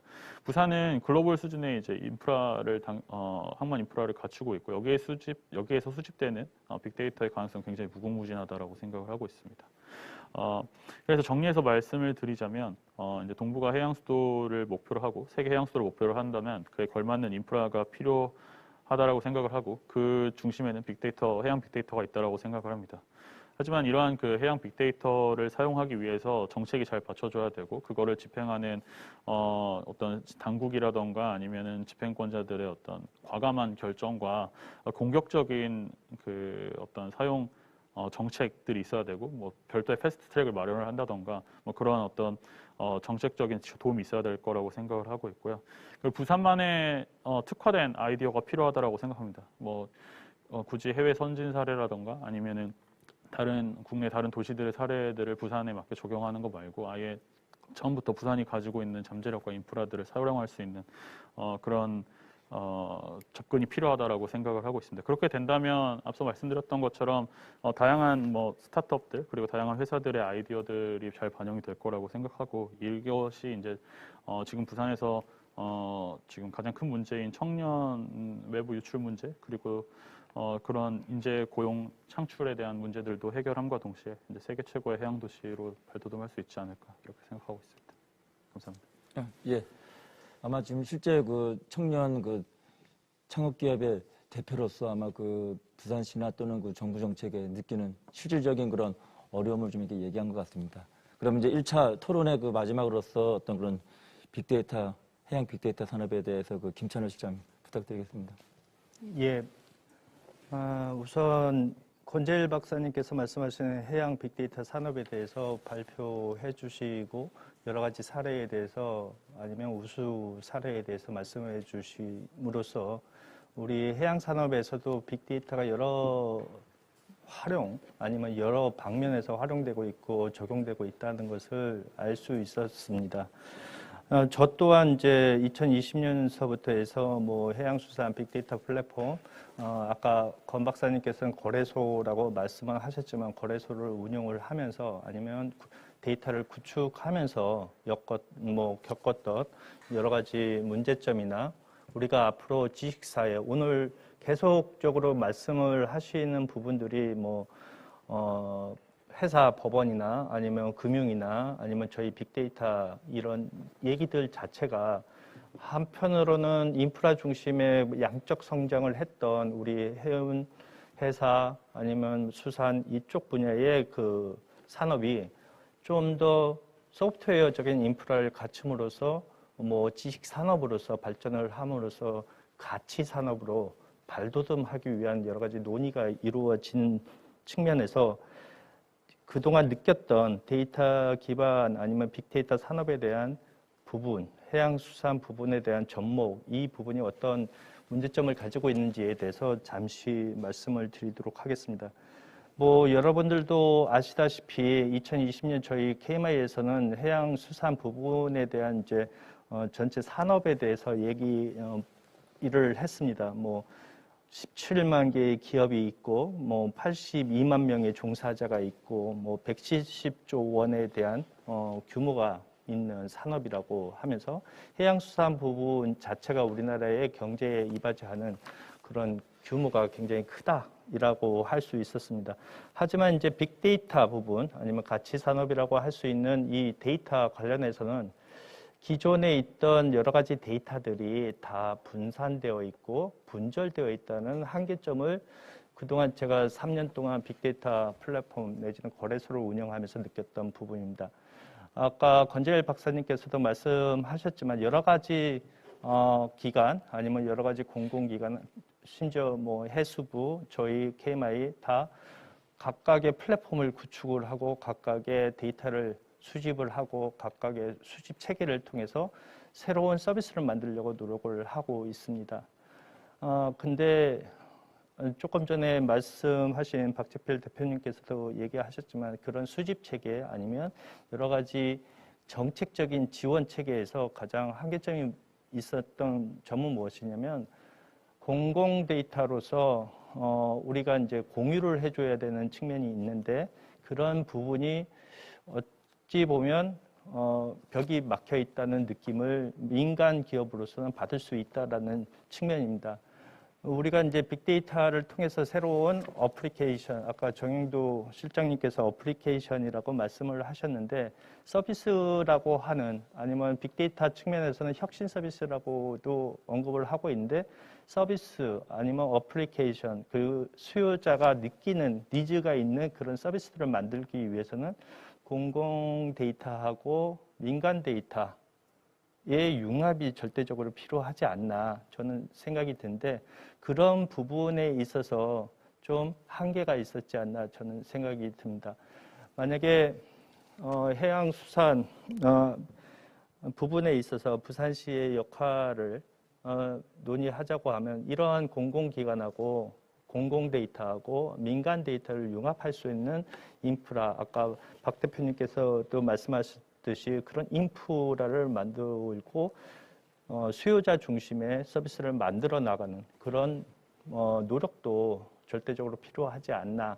아울러 저희 KMI나 공공기관, 저희 영도에 있는 공공기관을 비롯해서 모든 공공기관들이 갖고 있는 그런 플랫폼들 간의 상호 융합을 연계를 어떻게 시킬 것인가에 대한 공통적인 논의가 반드시 있어야지만 앞으로 가치 산업, 데이터를 기반으로 한 가치 산업으로 나갈 수 있는 기반을 저희 공공기관 아니면 정부 중심으로 이렇게 기반을 만들어 주지 않을까 저는 그렇게 생각이 듭니다. 이상 말씀을 드리고 나머지는 좀 이따 말씀드리겠습니다. 감사합니다. 저희가 지금 시간이 한 40분 정도 남아 있습니다. 근데 아까 이제 1차 라운드 토론하면서 이제 거기에 대한 질문하고 또 보완적인 설명이 있을 것 같아가지고 그 발제자고 순서대로 이렇게 아까 이제 토론자의 질문이라든지 그다음에 아까 그 발표하면서 좀 더 보완할 부분이 있으시다면은 한 3분 정도 해가지고 정영석 교수님부터 먼저 3분 정도 짧게 좀 뭐 말씀 부탁드리겠습니다. 알겠습니다. 조금 길게 하려 했다. 약간 당황스럽습니다. 두 가지 질문이 있었는데 이제 첫 번째 질문은 그 현재 그 회사법원 설립을 이제 부산이 추진을 하고 있는데 또 서울이나 이제 인천에서도 추진을 하니까 여러 군데 필요하냐 이제 이런 얘기가 나왔는데 사실 이제 서울에서 주장하는 거는 현재 이제 그 회사 사건을 많이 취급하는 대형 로펌들이 서울에 조금 많다 보니까 이제 변호사 입장에서 보고 있다고 저는 생각을 하고 있어요. 그다음에 인천은 뭐 여건이 좀 불리하지만 서울에 가까우니까 이제 해양 도시고 부산에 뺏길 수 없다는 입장에서 있는데 이거는 이제 제가 볼 때는 충분한 회사 사건이 확보돼 있고 현재 국내 사건만으로 뭐 처리를 할 수 있는 수준이다 하면 이제 유치 경쟁을 할 수 있는 수준이고요. 그렇지 않고 이제 우리가 회사 법원을 유치를 하려고 하는 거는 결국 이제 해양 그 비즈니스 산업을 좀 활성화시키고 이걸 통해 가지고 지금 우리가 가지고 있는 이제 해운 산업 또는 조선 산업과 같은 해양 산업 전체를 좀 수익성 높은 쪽으로 가져가기 위한 이제 구조를 바꾸는 이런 작업을 하는 어떤 기반을 마련하자는 건데 그런 면에서 봤을 때는 현재 있는 그런 이제 기반보다는 하나 그 국제적인 브랜드가 될 수 있고 나머지 기반을 좀 갖추고 있는 데서 추진을 해야 된다. 그런 면에서 보는 거고요. 그래 보면은 현재 우리 사건만 봤을 때 부산지방법원이 연간 한 51만 건 정도 처리하는데 아마 서울에서 얘기하는 회사 사건이 연간 한 500건 정도로 법원에서 판단하고 있는 것 같아요. 뭐 그걸로 법원 만들기는 어렵습니다. 어려운데 우리가 이제 이런 그 하나의 그 정부가 기반을 마련해주는 어떤 인프라로서 생각을 한다면은 이런 산업을 발전시킬 수 있는 여지가 있는데 만들고 발전시켜 나가야 된다. 또 그런 관점에서 이제 저희 부산시하고 저희가 용역을 하면서 제시했는 거는 해양 도시에 회사 법원을 만들자. 그 중에서 여건이 되는 데부터 순차적으로 좀 확대를 하는 방안을 가져갔기 때문에 지금으로서는 현재 있는 사건 그다음에 이 확장성을 좀 고려해가지고 정책적으로 판단을 할 수밖에 없지 않냐 이렇게 생각을 합니다. 두 번째 사연은 조금 이따가 제가 또 설명을 드릴까요? 예, 다음 이제 정실장님 부탁드리겠습니다. 예. 아까 제가 말씀드린 부분 중에서 지금 선박금융을 왜 더 확대해야 되는가 이 부분이 굉장히 중요한 부분인데 좀 빠져 있는 것 같은데 팩트를 먼저 말씀드리면 우리나라가 갖고 있는 외항선이 한 1,600척 정도 되고 글로벌 4위입니다. 1등이 그리스고 2등이 중국, 3등이 일본, 그 다음에 4등이 우리나라라서 순위로 보면은 그렇게 나쁘지 않을 것 같긴 한데 우리나라가 1,600척 갖고 있는데 일본이 지금 4,300척 정도 갖고 있기 때문에 3등하고 4등하고는 차이가 엄청나게 많이 납니다. 그나마 이제 그 작년에 이제 독일을 제치고 저희가 5등에서 4등으로 올라가긴 했는데 선봉량이 우리나라 무역 규모에 비해서 상대적으로 적기 때문에 우리나라가 자꾸 물류 대란이 반복적으로 발생하는 부분이 있고 우리나라가 이제 그 수출입에 의존하고 있기 때문에 우리나라 물동량을 좀 책임질 만한 선대가 되려면은 적어도 일본까지는 아니더라도 현재 우리나라 1,600척 갖고 있는데 한 2배 정도는 늘려줘야 되는데 그거 하려면 다 금융이 필요합니다. 두 번째는 우리나라 선박들이 좀 낡았습니다. 전체적으로 보면 우리나라 그 외항선의 그 평균 선령이 한 14.2년 정도 나오는데 일본은 한 9년 정도 나옵니다. 배가 낡고 친환경 선박이 지금 부족한 상황에서 2050년까지 우리나라 선박들이 그 뭐 자동차처럼 친환경 연료, 뭐 LNG라든지 수소, 암모니아, 뭐 메탄올 이런 선박들로 지금 다 바꿔줘야 되는데 이 선박들을 다 바꾸려면 그것도 지금 금융이 많이 필요하기 때문에 또 결론적으로 보게 되면은 그렇게 되면은 이거는 이제 정책금융기관만으로는 이거를 다 감당을 할 수가 없습니다. 그래서 민간금융이 확실히 필요하고요.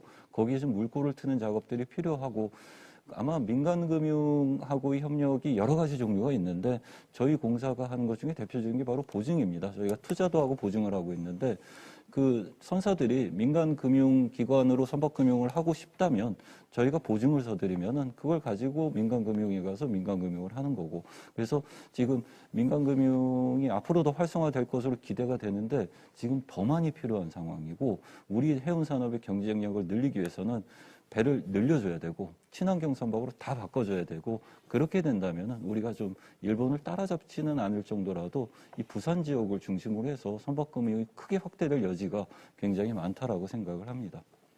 예. 또 다음은 이제 그 해양 빅데이터 산업에 대해서 권 박사님 한 번 더. 예, 먼저 박재필 대표님께서 말씀하셨던 새롭고 신선한 아이디어 스타트 기업이 늘 부딪히는 그 기존에 있던 것과의 충돌 또는 그 벽을 넘지 못하는 그 R&D도 마찬가지입니다. 공적적인 시도는 R&D는 잘 하기가 힘듭니다. 잘 아시겠지만 우리나라 R&D 성공률은 90%가 넘습니다. 될 것만 합니다. 예, 실패할 우려가 조금이라도 있다 그러면 선택하기가 힘든 게 현실입니다.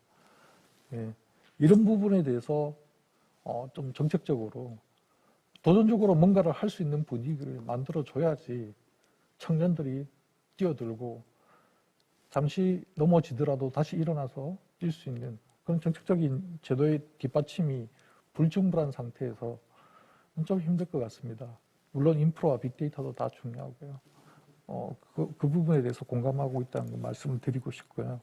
그리고 김찬호 박사님께서 말씀하셨던 각 기관에서 유지하고 있는 그 빅데이터 플랫폼들 간의 융합 문제 굉장히 좋은 지적이십니다. 아이러니하게도 각 기관 간의 정체성, 목적 달성을 위해서 사실 이러한 격차는 더 심화되고 있습니다. 각각의 성과를 내기 위해서 각각 서비스하는 거에 더 몰두하게 됐거든요.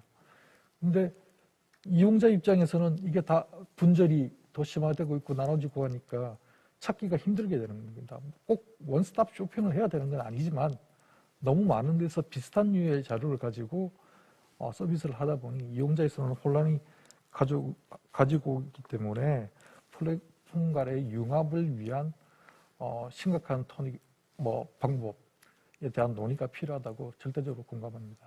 예, 이상으로 마치겠습니다. 예, 감사합니다. 원래 저희가 당초 계획은 이제 한번 토론을 하고 두 번째 토론이 아마 이제 그 사전 질문을 하신 분들이나 또 온라인 쪽에 이제 그 질문하신 분을 좀 이렇게 그쪽에 하려고 한 1인당 5분 정도 하려고 했었는데 지금 막 실시간 질문지가 오는 게 지금 한 14페이지가 되거든요. 그래서 이것도 좀 간단하게 터치를 해줘야 될 것 같은데 그래도 저는 먼저 홈페이지에 먼저 사전 질문해 주신 분들의 어떤 그런 질문에 대해서 궁금사항을 더 해주는 게 좋을 것 같아서 원래 당초 5분이지만 3분 해주시면 좋고요. 뭐 최대 4분까지 해가지고 이제 토론 두 번째로 해서 그 가능하시면은 홈페이지에 이제 질문해 주신 그 답변을 중심으로 해서 3분에서 질문 4분 정도 이렇게 부탁드리겠습니다. 예, 최 변호사님 먼저 부탁드리겠습니다. 예, 예. 사전 질문지가 여러 가지가 이제 올라왔던데요. 이제 다른 이제 교수님들께서도 답을 좀 주실 것 같고 이제 그동안 발제하시는 과정에서도 아마 답변이 일부 된 건 있는 것 같습니다. 그 외에 이제 제가 하나 보니까 이제 아마 사전 질의 중에 이런 게 있었습니다. 그 이제 영국이나 싱가포르 등 이런 나라에서 이제 보통 이제 회사 사건들이 많이 이제 처리가 되는 이유 중에 하나가 이제 그곳이 충분한 인프라가 좀 갖춰져 있다.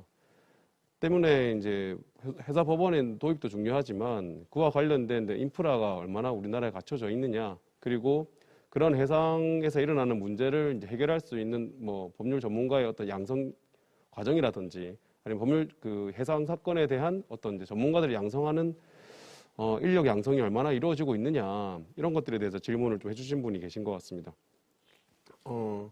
사실 이제 뭐 좀 질문을 잘 주셨는데 이 부분에 대해서 답변을 좀 드리자면 사실 이제 해상 사건 그 해상 법률 분야와 관련해서는 굉장히 좀 용어라든지 법리라든지 이런 부분에 대해서 사실 전문성을 굉장히 많이 요구를 합니다.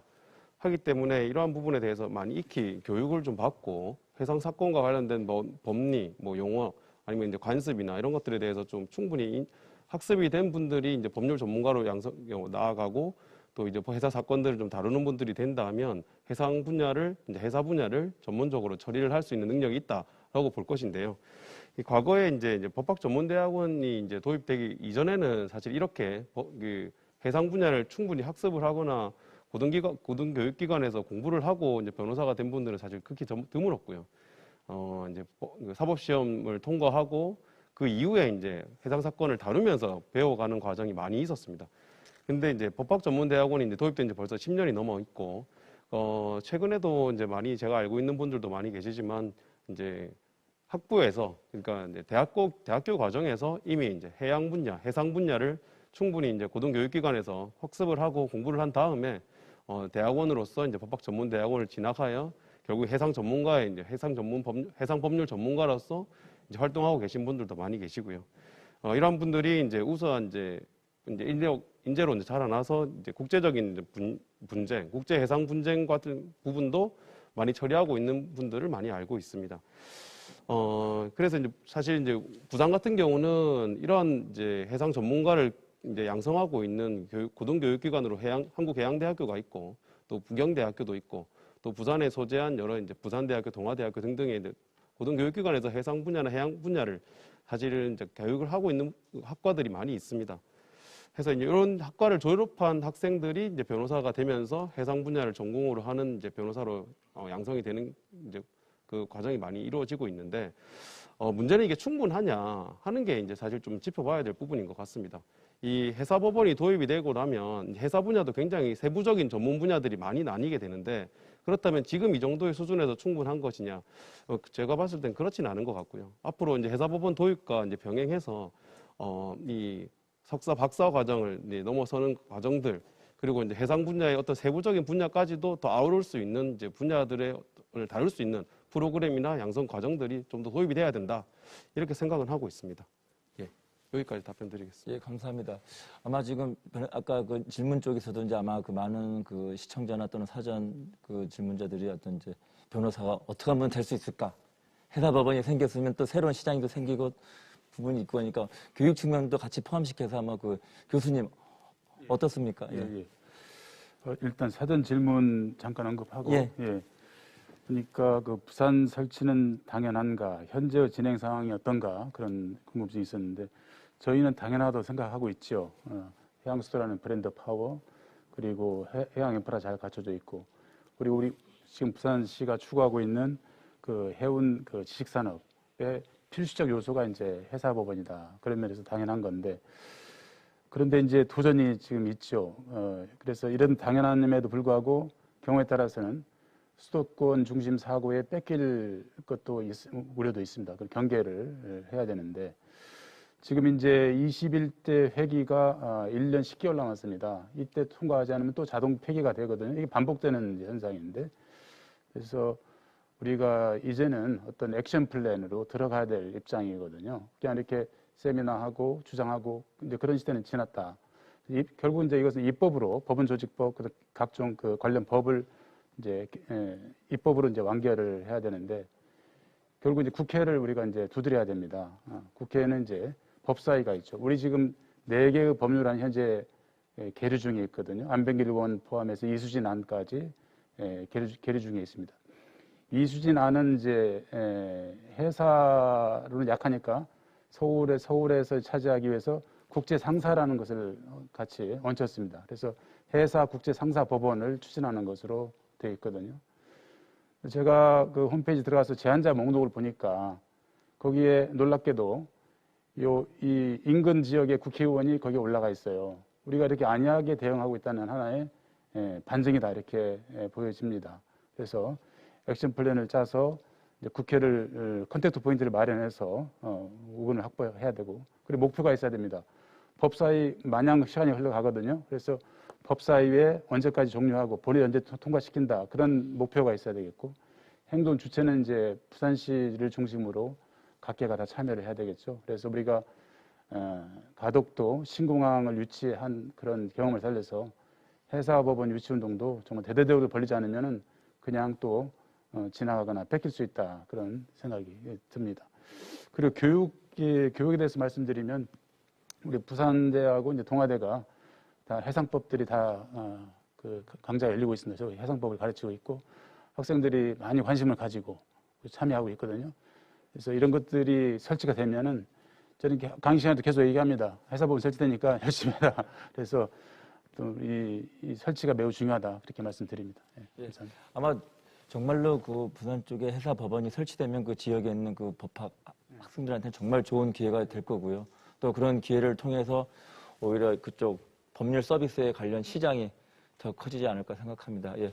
해양금융관에서 아까 그 2차 토론 맞아 안병철 부장님 부탁드리겠습니다. 예.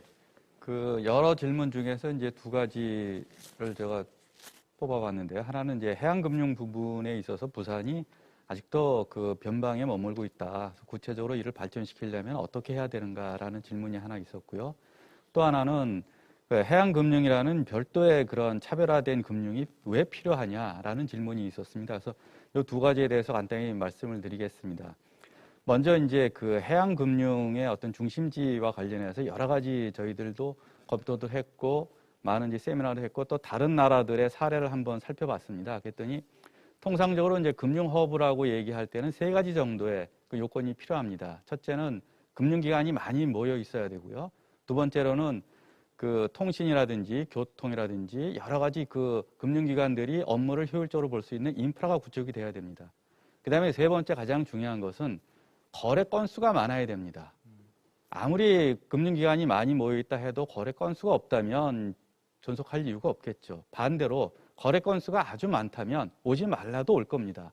그래서 결국은 거래 건수를 많이 유지하는 게 금융 중심지가 되는 가장 중요한 핵심인데 선박금융이라는 것은 말 그대로 선박을 매개로 한 금융이기 때문에 2차적인 거래입니다. 앞단에서 선박 거래라는 게 발생을 하고 그 뒤에 선박금융이 발생을 하기 때문에 선박금융이 자체적으로 거래를 많이 늘릴 수가 없습니다. 앞단에 그 선박 거래가 있어야 됩니다.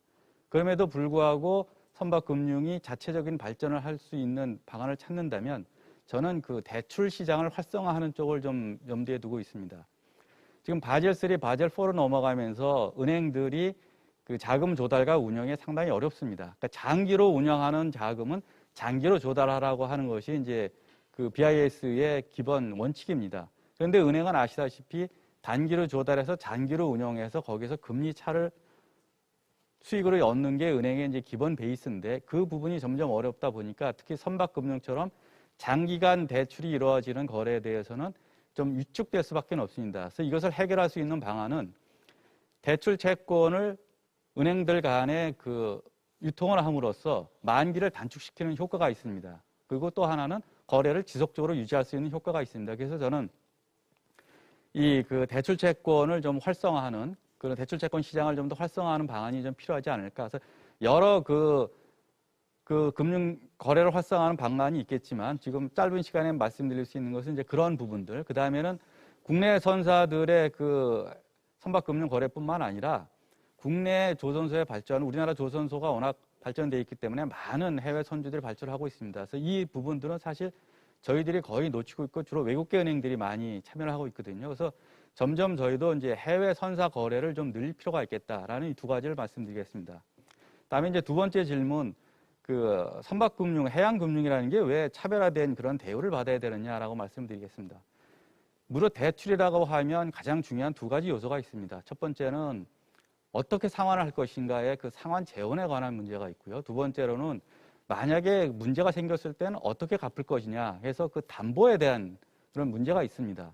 그런데 아시다시피 선박금융이라는 것은 일단 기간이 굉장히 길고요. 또 하나는 그 LNG선을 예를 들면 지금 LNG선 같은 경우는 성과가 좀 비싸서 한 2억 5천만 불 합니다. 원화로 따지면 약 한 3천억 가까이 되는 큰 돈인데 사실 선사들이 그런 3천억 가까이 되는 큰 돈을 일시에 자기 자금으로 다 배를 발주하기 쉽진 않습니다. 왜냐하면 한 40년 동안 운영을 해서 이제 벌어들이는 수익을 가지고서 상환을 해야 되는데 배를 살 때는 그 돈을 다 줘야 되지 않습니까? 그렇다 보면 필연적으로 선박금융이 필요합니다.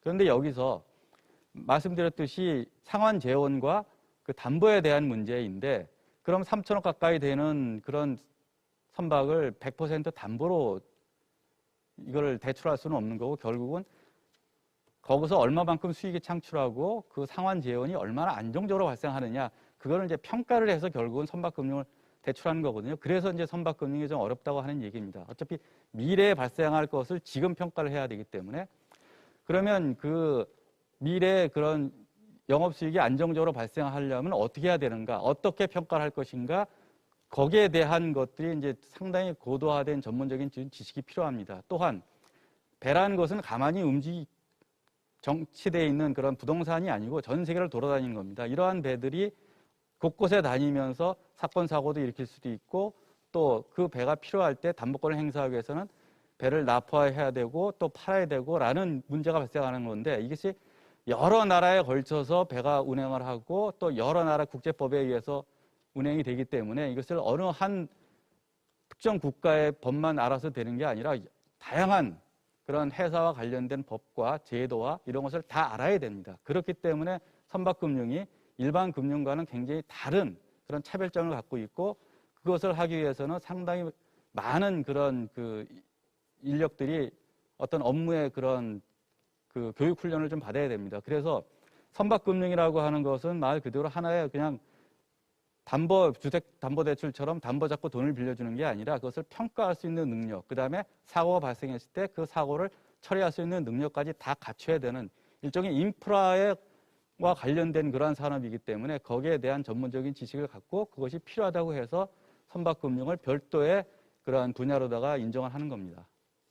예, 아마 지금 안 부장님이 말씀해 주셔서 지금 실시간 질문에서도 왜 지역의 민간 금융이 왜 안 되는지 그런 것도 같이 다 한꺼번에 좀 더 해소가 된 것 같습니다. 그래서 특히 아마 그 지역의 부산 쪽이 해양 파생 금융 중심지로 지금 문형 금융단지가 지정돼 있고 또 지역의 많은 대학에서 금융 전문 대학원을 지금 육성하고 있기 때문에 아마 실시간 질문 내용 보니까 그 금융에 관련된 학생들이 선박금융이라든지 또 이런 분야에 어떻게 진출할 수 있는지 아마 그런 질문들이 있었는데 아마 일부분 많이 좀 해소가 된 것 같아서 이건 따로 제가 또 설명을 해드리지도 않도록 하겠습니다. 예, 다음 김 팀장님 한 3분 정도 좀 부탁드리겠습니다. 네.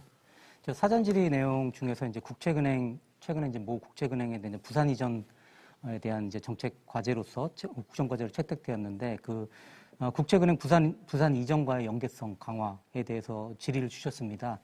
저희 한국자산관리공사 같은 경우는 2015년도에 서울에서 이제 부산으로 이전한 기관이고요. 저희 문현동에 있는 국제금융센터에 지금 입주하고 있고, 최근에 이제 저희가 조금 전에 설명드렸던 이제 산업은행이라든지 수출입은행, 해양진흥공사와 지금 공동으로 하는 프로그램 같은 경우에 산업은행, 수출입은행에 지금 부산에 해양금융종합센터라고 있습니다. 그래서 지리적으로 저희가 실시간 밀접도 있게 협의를 하면서 업무를 진행하기 때문에 사실은 좀 시너지가 나는 부분도 있습니다. 그러나 더 중요한 것은 지리적인 측면보다는 어떤 상품을 어떻게 협업을 할 것이냐. 그리고 더 나아가서는 지금 민간 부분에 대해서도 제가 앞부분에 제가 설명드릴 때는 이제 국책은행의 어떤 역할, 정책금융기관의 역할에 대해서 좀 방점을 두고 이제 강조를 드렸는데 사실은 정책금융기관의 역할은 어떤 앵커 투자자로서 약간의 어떤 마중물 역할이나 중심적인 역할을 하는 거고요. 실질적으로는 민간의 참여가 필요합니다. 시중은행의 참여가 반드시 필요하고요. 지금 선박 발주량 대비 금융이 많이 필요하기 때문에 그런 측면에서 민간 투자자도 활성화될 수 있는 방안들이 있다면 당연히 시장 친화적으로 펀드 구조를 설정해야 되고요. 그러한 측면에서 저희 자산관리공사 같은 경우에도 펀드 구조 형태로 지금 민간 참여라든지 이런 걸 많이 유도하려고 노력을 하고 있고요. 그다음에 공사의 참여 비율, 그 펀드 내에서 선박금융에서 참여 비율도 일정 부분 저희가 전체 다 참여하는 것이 아니라 일정 부분 다른 정책금융기관 또는 민간은행과 협업할 수 있도록 구조를 지금 계획하고 있기 때문에 그런 측면에서는 이제 협업이 중요하다고 생각될 수 있고요. 그다음 깊이 설명드리진 못하겠지만 지금 정영도 실장님이 아까 말씀드렸다시피 금융상품의 다양화도 필요합니다. 비단 선박 해운 같은 경우는 이제 해운은 이제 결국 선박을 이제 또 운송을 하기 때문에 어떤 화물 계약과 이런 해운 항만 물류가 연결되기 때문에 해운 항만 물류에 대한 전반적인 그런 부분에 해양 금융을 연계할 수 있는 전반적인 활성화 방안도 필요하다고 생각됩니다. 예, 시간 잘 지켜서 감사합니다. 다음은 이제 박 대표님, 아까 또 실시간 질문 중에 또 어떤 얘기도 있었냐면 해양 관측하고 우주도 좀 얘기가 있었어요. 그러니까 이제 해양 관측이 우주만큼이나 이렇게 근데 딱 보니까 딱 그쪽에 또 맞는 일을 하고 계시고 해서 아마 원래 준비했던 내용하고 그 실시간 질문 것도 같이 좀 해줬으면 좋겠습니다. 네. 지금 이제 우주개발 선진국들 같은 경우에는 수백 기 이상 혹은 수백 기에서 수천 기 정도의 위성을 띄워서 하루에 전 지구를 이제 스캔을 하고 있습니다. 뭐 하루에 이제 페타바이트 단위 이상의 데이터들을 수집을 하고 있고 거기 안에서 이제 굉장히 많은 데이터들을 뽑아내는데요. 예, 지구의 70%를 차지하는 게 이제 해양 그리고 해양이다 보니까 굉장히 많은 분야에서 이런 그 우주에서 수집된 해양 데이터를 사용을 하게 되는데요.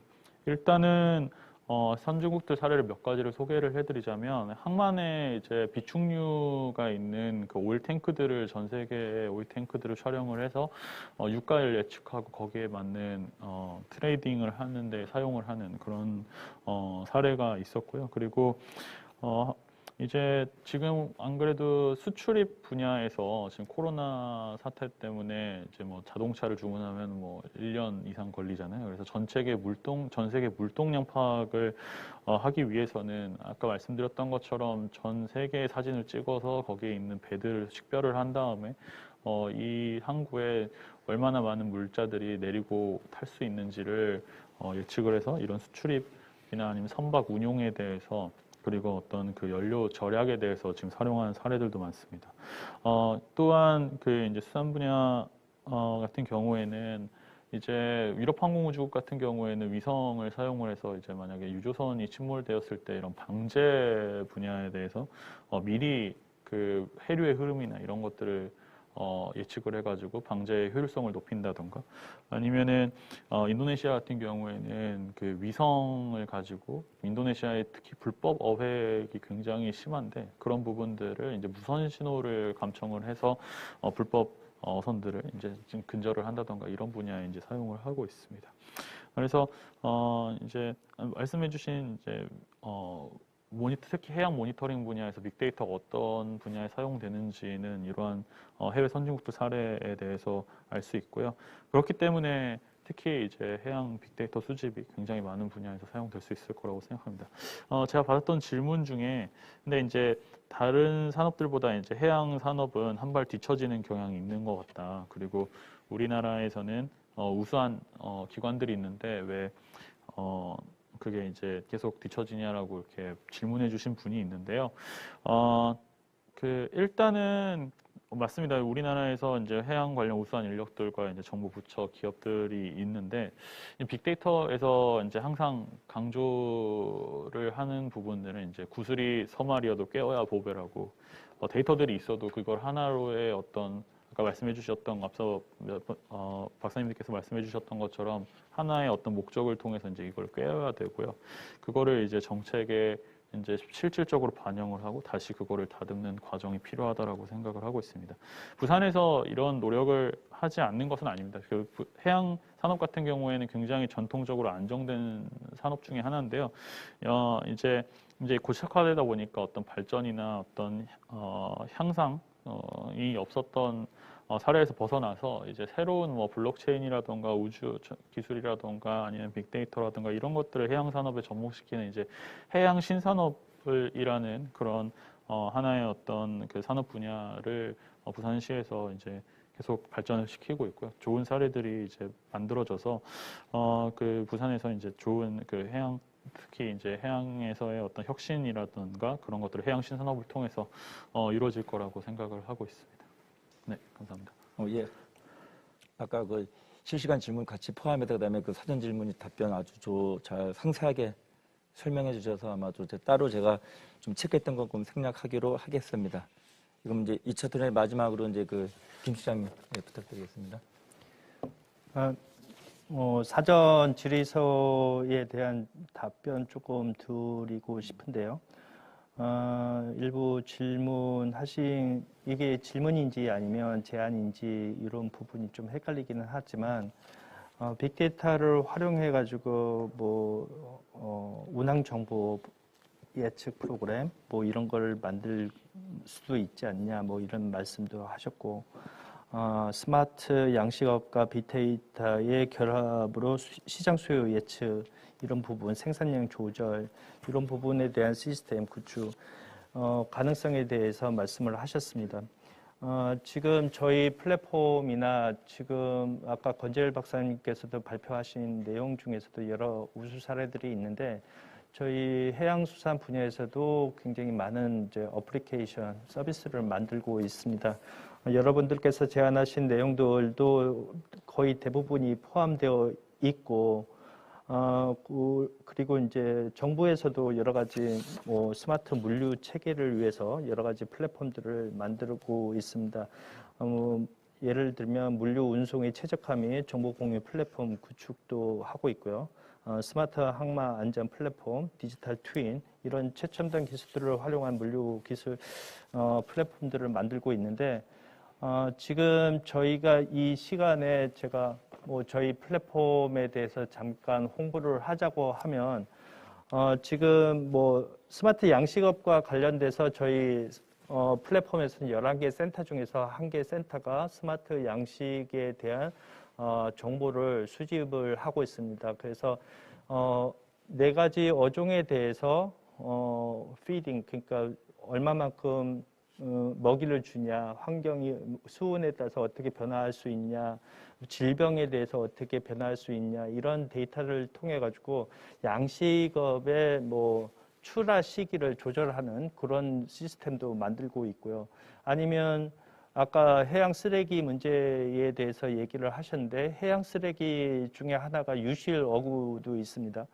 그래서 내년부터는 유실 어구를 어디에서 발생을 하는지 위치 예측 정보도 저희가 만들고 있습니다. 아울러 기상 데이터 기반으로 최적 항로 분석 서비스도 지금 올 10월 달쯤에는 이제 오픈을 하려고 하고 있고요. 지금 현재도 여러 가지 이제 정보를 제공을 하고 있는데 맞춤형 어촌 관광 여행 코스 데이터 서비스도 제공을 하고 있습니다. 지금 현재 계획하고 있는 것도 뭐 아니면 지금 제일 잘 하고 있는 것도 이런 부분에 대해서 좀 더 알고 싶으시거나 하신 부분들은 저희 빅데이터 C한테 물어봐 주시면 감사하겠습니다. 저희 빅데이터 플랫폼의 명칭이 빅데이터 C입니다. 아무튼 많은 활용 부탁드리도록 하겠습니다. 예. 방금 전에 정말 저랑 김 시장님 뭐가 통하는지 몰라도 정말 실시간 질문에도 어떤 상황이 있었냐면요. 와, 이런 해양 빅데이터 플랫폼이 있는지 정말 몰랐어요. 한번 꼭 가보고 싶네 했는데 정말 제가 좀 시간 되면 그것 같이 추가 질문을 하셨는데 아까 빅데이터 플랫폼 C요? 예. 아니, 빅데이터 C입니다. 빅데이터 C. 그쪽에 이제 접속을 하시면은 현재 지금 KMI에서 가지고 있는 다양한 빅데이터라든지 그걸 볼 수가 있고 하니까 다양한 또 젊은 친구들은 좀 활용을 해서 새롭게 좀 발전시키고 좀 새로운 모험을 좀 가졌으면 좋겠습니다. 그리고 또 아까 얘기 중에 또 스마트 양식이 나왔는데 요거 제가 좀 부연 설명해 드리면은 다음 달 7월 19일에 동부상권 기장 쪽에 스마트 양식 사업 400억짜리가 완료가 됩니다. 그래서 실제 아까 김 부장님이 말씀하셨던 것처럼 아까 먹이 주는 거, 피딩, 뭐 온도 여러 가지 그게 이제 완공이 돼서 정말로 우리나라의 시범 사업으로 스마트 양식 사업이 이제 7월 19일 아마 오픈하는 걸로 알고 있기 때문에 그것도 뭐 시민뿐 아니라 모든 국민 여러분 좀 많은 관심을 가졌으면 좋겠습니다. 좀 시간이 한 10분, 8분 정도 남아가지고 실시간 질문 중에 몇 개만 좀 제가 좀 추려서 이렇게 발제자님이나 이렇게 좀 매칭을 시키도록 하겠습니다. 좀 짧게 답변해 주시면 고맙겠습니다. 먼저 해양금융 쪽에 정말 쉽게 그 개념을 잘 잡아주셔서 감사합니다. 이렇게 얘기를 해 주셨고요. 거기에 이어서 또 어떤 분이 거기 한국해양진흥공사에서 해상운임을 발표한다는 것이 어떤 뜻인지요? 전 세계 해상운임이 똑같아야 되는 거 아닌가요? 충분히 정말 모르는 분이 그렇게 질문을 할 수도 있을 것 같아요. 말씀드리겠습니다. 해상운임지수라는 것은 해운 시황 변동을 대표하는 겁니다. 비유해서 말씀드리면은 주식시장 움직임을 코스피 지수가 반영을 하듯이 코스피 지수 아니면은 중국의 상해 지수라든지 여러 가지 지수가 있는데 해양진흥공사에서 해상운임 지수를 발표하는 이유는 전 세계적으로 해상운임 지수를 발표하는 데가 이제 주로 이제 영국이나 싱가포르 대표적으로 건화물선 운임 지수 그다음에 상해 운임 지수가 있는데 이것들이 우리나라 선사들의 현실에 좀 맞지가 않습니다. 첫 번째는 거기 출발항의 기점이 중국이거나 중국을 중심으로 돼 있기 때문에 우리나라 화주나 우리나라 선사들이 이용하는 거는 우리가 지금 해양진흥공사가 발표하고 있는 지수는 출발항이나 도착항이 부산 기준입니다. 그래서 부산을 기점으로 해서 물동량이 움직이는 정확한 시장을 파악할 수가 있고 이를 근거로 해서 뭐가 좋아지냐면은 그 선사들이 장기 운송 계약을 많이 맺을 수가 있습니다. 그만큼 매출을 확대하고 그만큼 선박을 늘려나가는 아주 좋은 그 어떤 뭐 베이스 이렇게 된다는 점에서 의미가 있습니다. 예, 감사합니다. 아마 좋은 답변이 됐을 거라고 생각합니다. 그리고 또 하나 질문이 이제 아마 권재일 박사님이 한번 답변해 주시면 좋을 것 같은데요. 실제로 아까 이제 그 GPS라든지 어떤 그런 거 새로운 그런 빅데이터를 통해서 해양 쓰레기가 어디로 갈 것인지 예측해서 수거하는 그런 정말 사례가 있는지 또는 아직 국내는 안 되지만 해외는 하고 있는지 그거 좀 짧게 좀 사례를 좀 설명해 달라고 글이 올라왔습니다. 해외 사례는 제가 잘 모르겠고요. 지금 아까 제가 말씀드렸던 쓰레기의 발생원 추정과 어디로 가는지 수거에 대한 것은 R&D로 현재 진행 중에 있습니다. 올해 1단계가 종료되고요. 2단계 연구가 내년부터 다시 시작될 예정이 있습니다. 그래서 그러한 유의 일들이 계속 진행되고 있다고, 연구가 진행되고 있다고 말씀드리겠습니다. 예, 감사합니다. 다음은 그 최 변호사님 좀 답변. 이것도 또 아마 정말로 이게 이제 회사 법원이 생기면은 그쪽에 관련된 일을 하고 싶은 그런 또 젊은 학도인 것 같습니다. 부산 지역에 그 회사법이라든지 이런 관련 변호사가 몇 분이나 되시죠? 이렇게 묻거든요. 그래서 아마 전국이라든지 또는 뭐 우리 그 지역의 차원에서 아마 저도 많이 없을 거라고 생각하는데 좀 시장이 어떻고 그다음에 실제 뭐 인력 공급이 어떤지 좀 저도 그 궁금합니다. 해상 사건만을 이제 하시는 변호사를 따로 통계를 잡거나 하지는 않기 때문에 그런 부분에 대해서는 이제 뭐 몇 명이나 해상 사건을 다루는 변호사가 있냐 여기에 대해 답변 드리기는 조금 어려울 것 같고요. 다만 아무래도 지역적인 특색 때문에 부산에 이제 소재하고 부산에서 활동하고 있는 변호사님들 같은 경우는 직간접적으로라도 해상 사건을 다루게 되는 경험이 사실 많이 있습니다.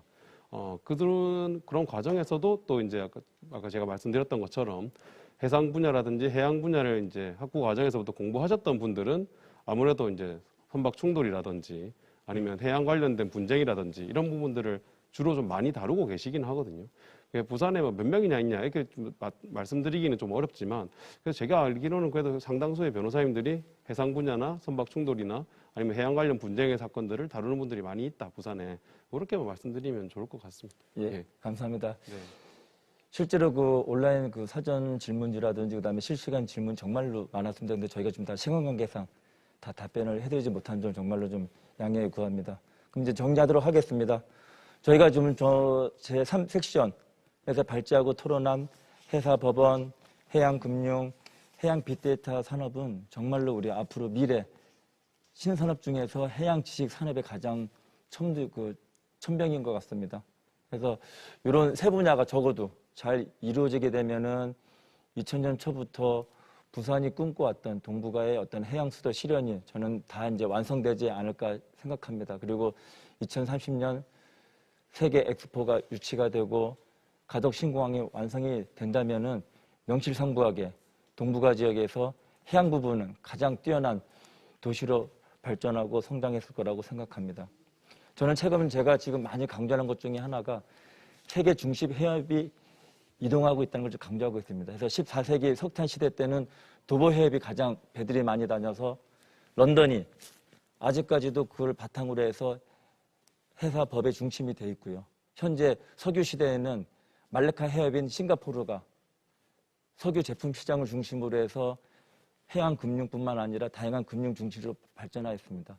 2030년이 되면은 석유 시대에서 가스가 더 추월하게 됩니다. 근데 그 가스 시장의 수요지가 한국, 중국, 일본이 전 세계의 50% 이상을 차지하고 있습니다.